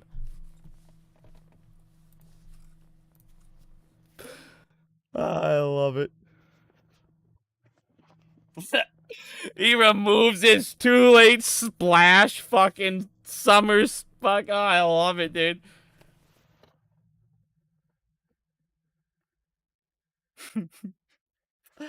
Oh, man. Fucking fanny pack, bro. Like that, I mean, bro, holy fuck. Why you plugging Matt Core's merch? Because it's the funniest thing I've ever seen in my life. He's literally selling people a fanny pack. When in the living fuck have you seen someone wear a fanny pack? I mean, if that's not the capital definition of a grifter, you're selling us fanny packs? Whoa. Coors is here. Good. Hey, Matt. Can you send me one of your fanny packs for free? Please. Please. I'll even wear it on the stream. I will literally put it on the stream. I'll put it on, I'll stand up in front of the camera, and we can do real live commercials. I don't even have to put up your website.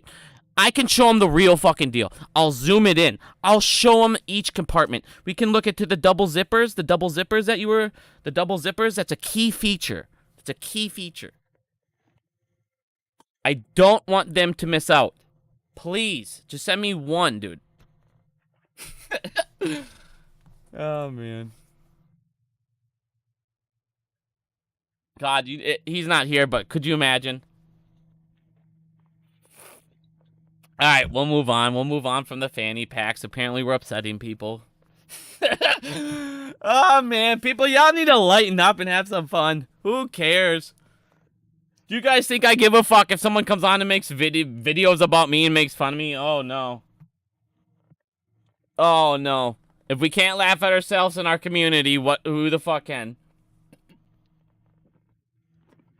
You know what I'm saying? Oh, man.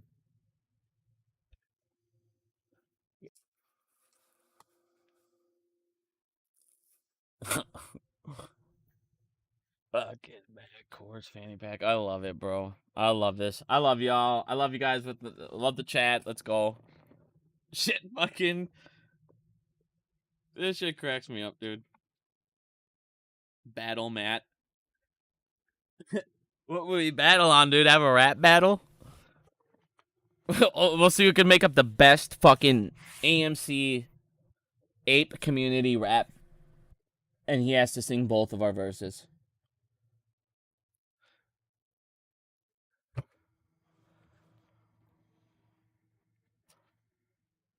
What kind of time frame for Phase 6 to cause a domino effect?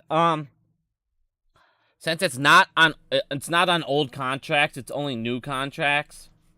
I would expect them to open up a whole bunch of older contracts before that date, kind of renegotiate terms to give them a little leeway. So I'm expecting within about 1 to 2 months, you see a family office or two that you've never heard of in a couple smaller banks that will suddenly be margined. Or you'll hear about them, and then they'll come out of the woodworks, or they'll get crashed. You might hear a whole bunch of family offices suddenly. The family office part is where I feel like, you know, a lot of people don't understand how much money is honestly in these family offices just floating around unregulated. So this should have a massive impact there. Hey, Bigums, it's showing Ape CEO is from Morgan Stanley. Well, that's because Morgan Stanley's probably the fucking issuer. I'm pretty sure they were, if I remember right. It's always those tool bags.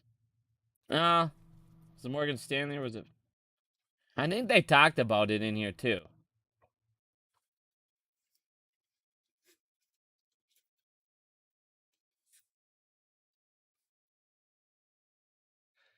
Matt can pull his hair with this. Look at the CEO, please. Oh, you gotta go outside? I gotta let my dog out, man. Don't know. It's already 1. I think I should go, man. I'm probably gonna head out, guys. It's fucking late as shit. I still have to do a couple codes for my fucking job tomorrow here. I'll take questions for like 5 more minutes and then we'll bounce. Anyone have any questions at all? Well, I don't know. Ape next week, Phase 6. Anything? I guess at all, really. Doesn't matter. Go over a couple questions quick and then call it a night. I know, baby. You gotta go out. Actually, my puppy's gotta go, man. It's been a while. It hasn't been a long. It's been like 4 or 5 hours. I'm just gonna head out. But thanks everybody for listening. Appreciate it. Thank you all for everyone who joined the chat. Anyone who did a super chat. Appreciate it. We're going, buddy. I will try and come online tomorrow during the market hours. Well, you know, if Ape's going down or going up, hopefully it's just going crazy and we can all have a good time tomorrow. If it's going down, I'll be live and we'll try and figure out what the fuck's going on. So, I'll see you guys tomorrow. Thank you very much. Have a good night. We're going, bud.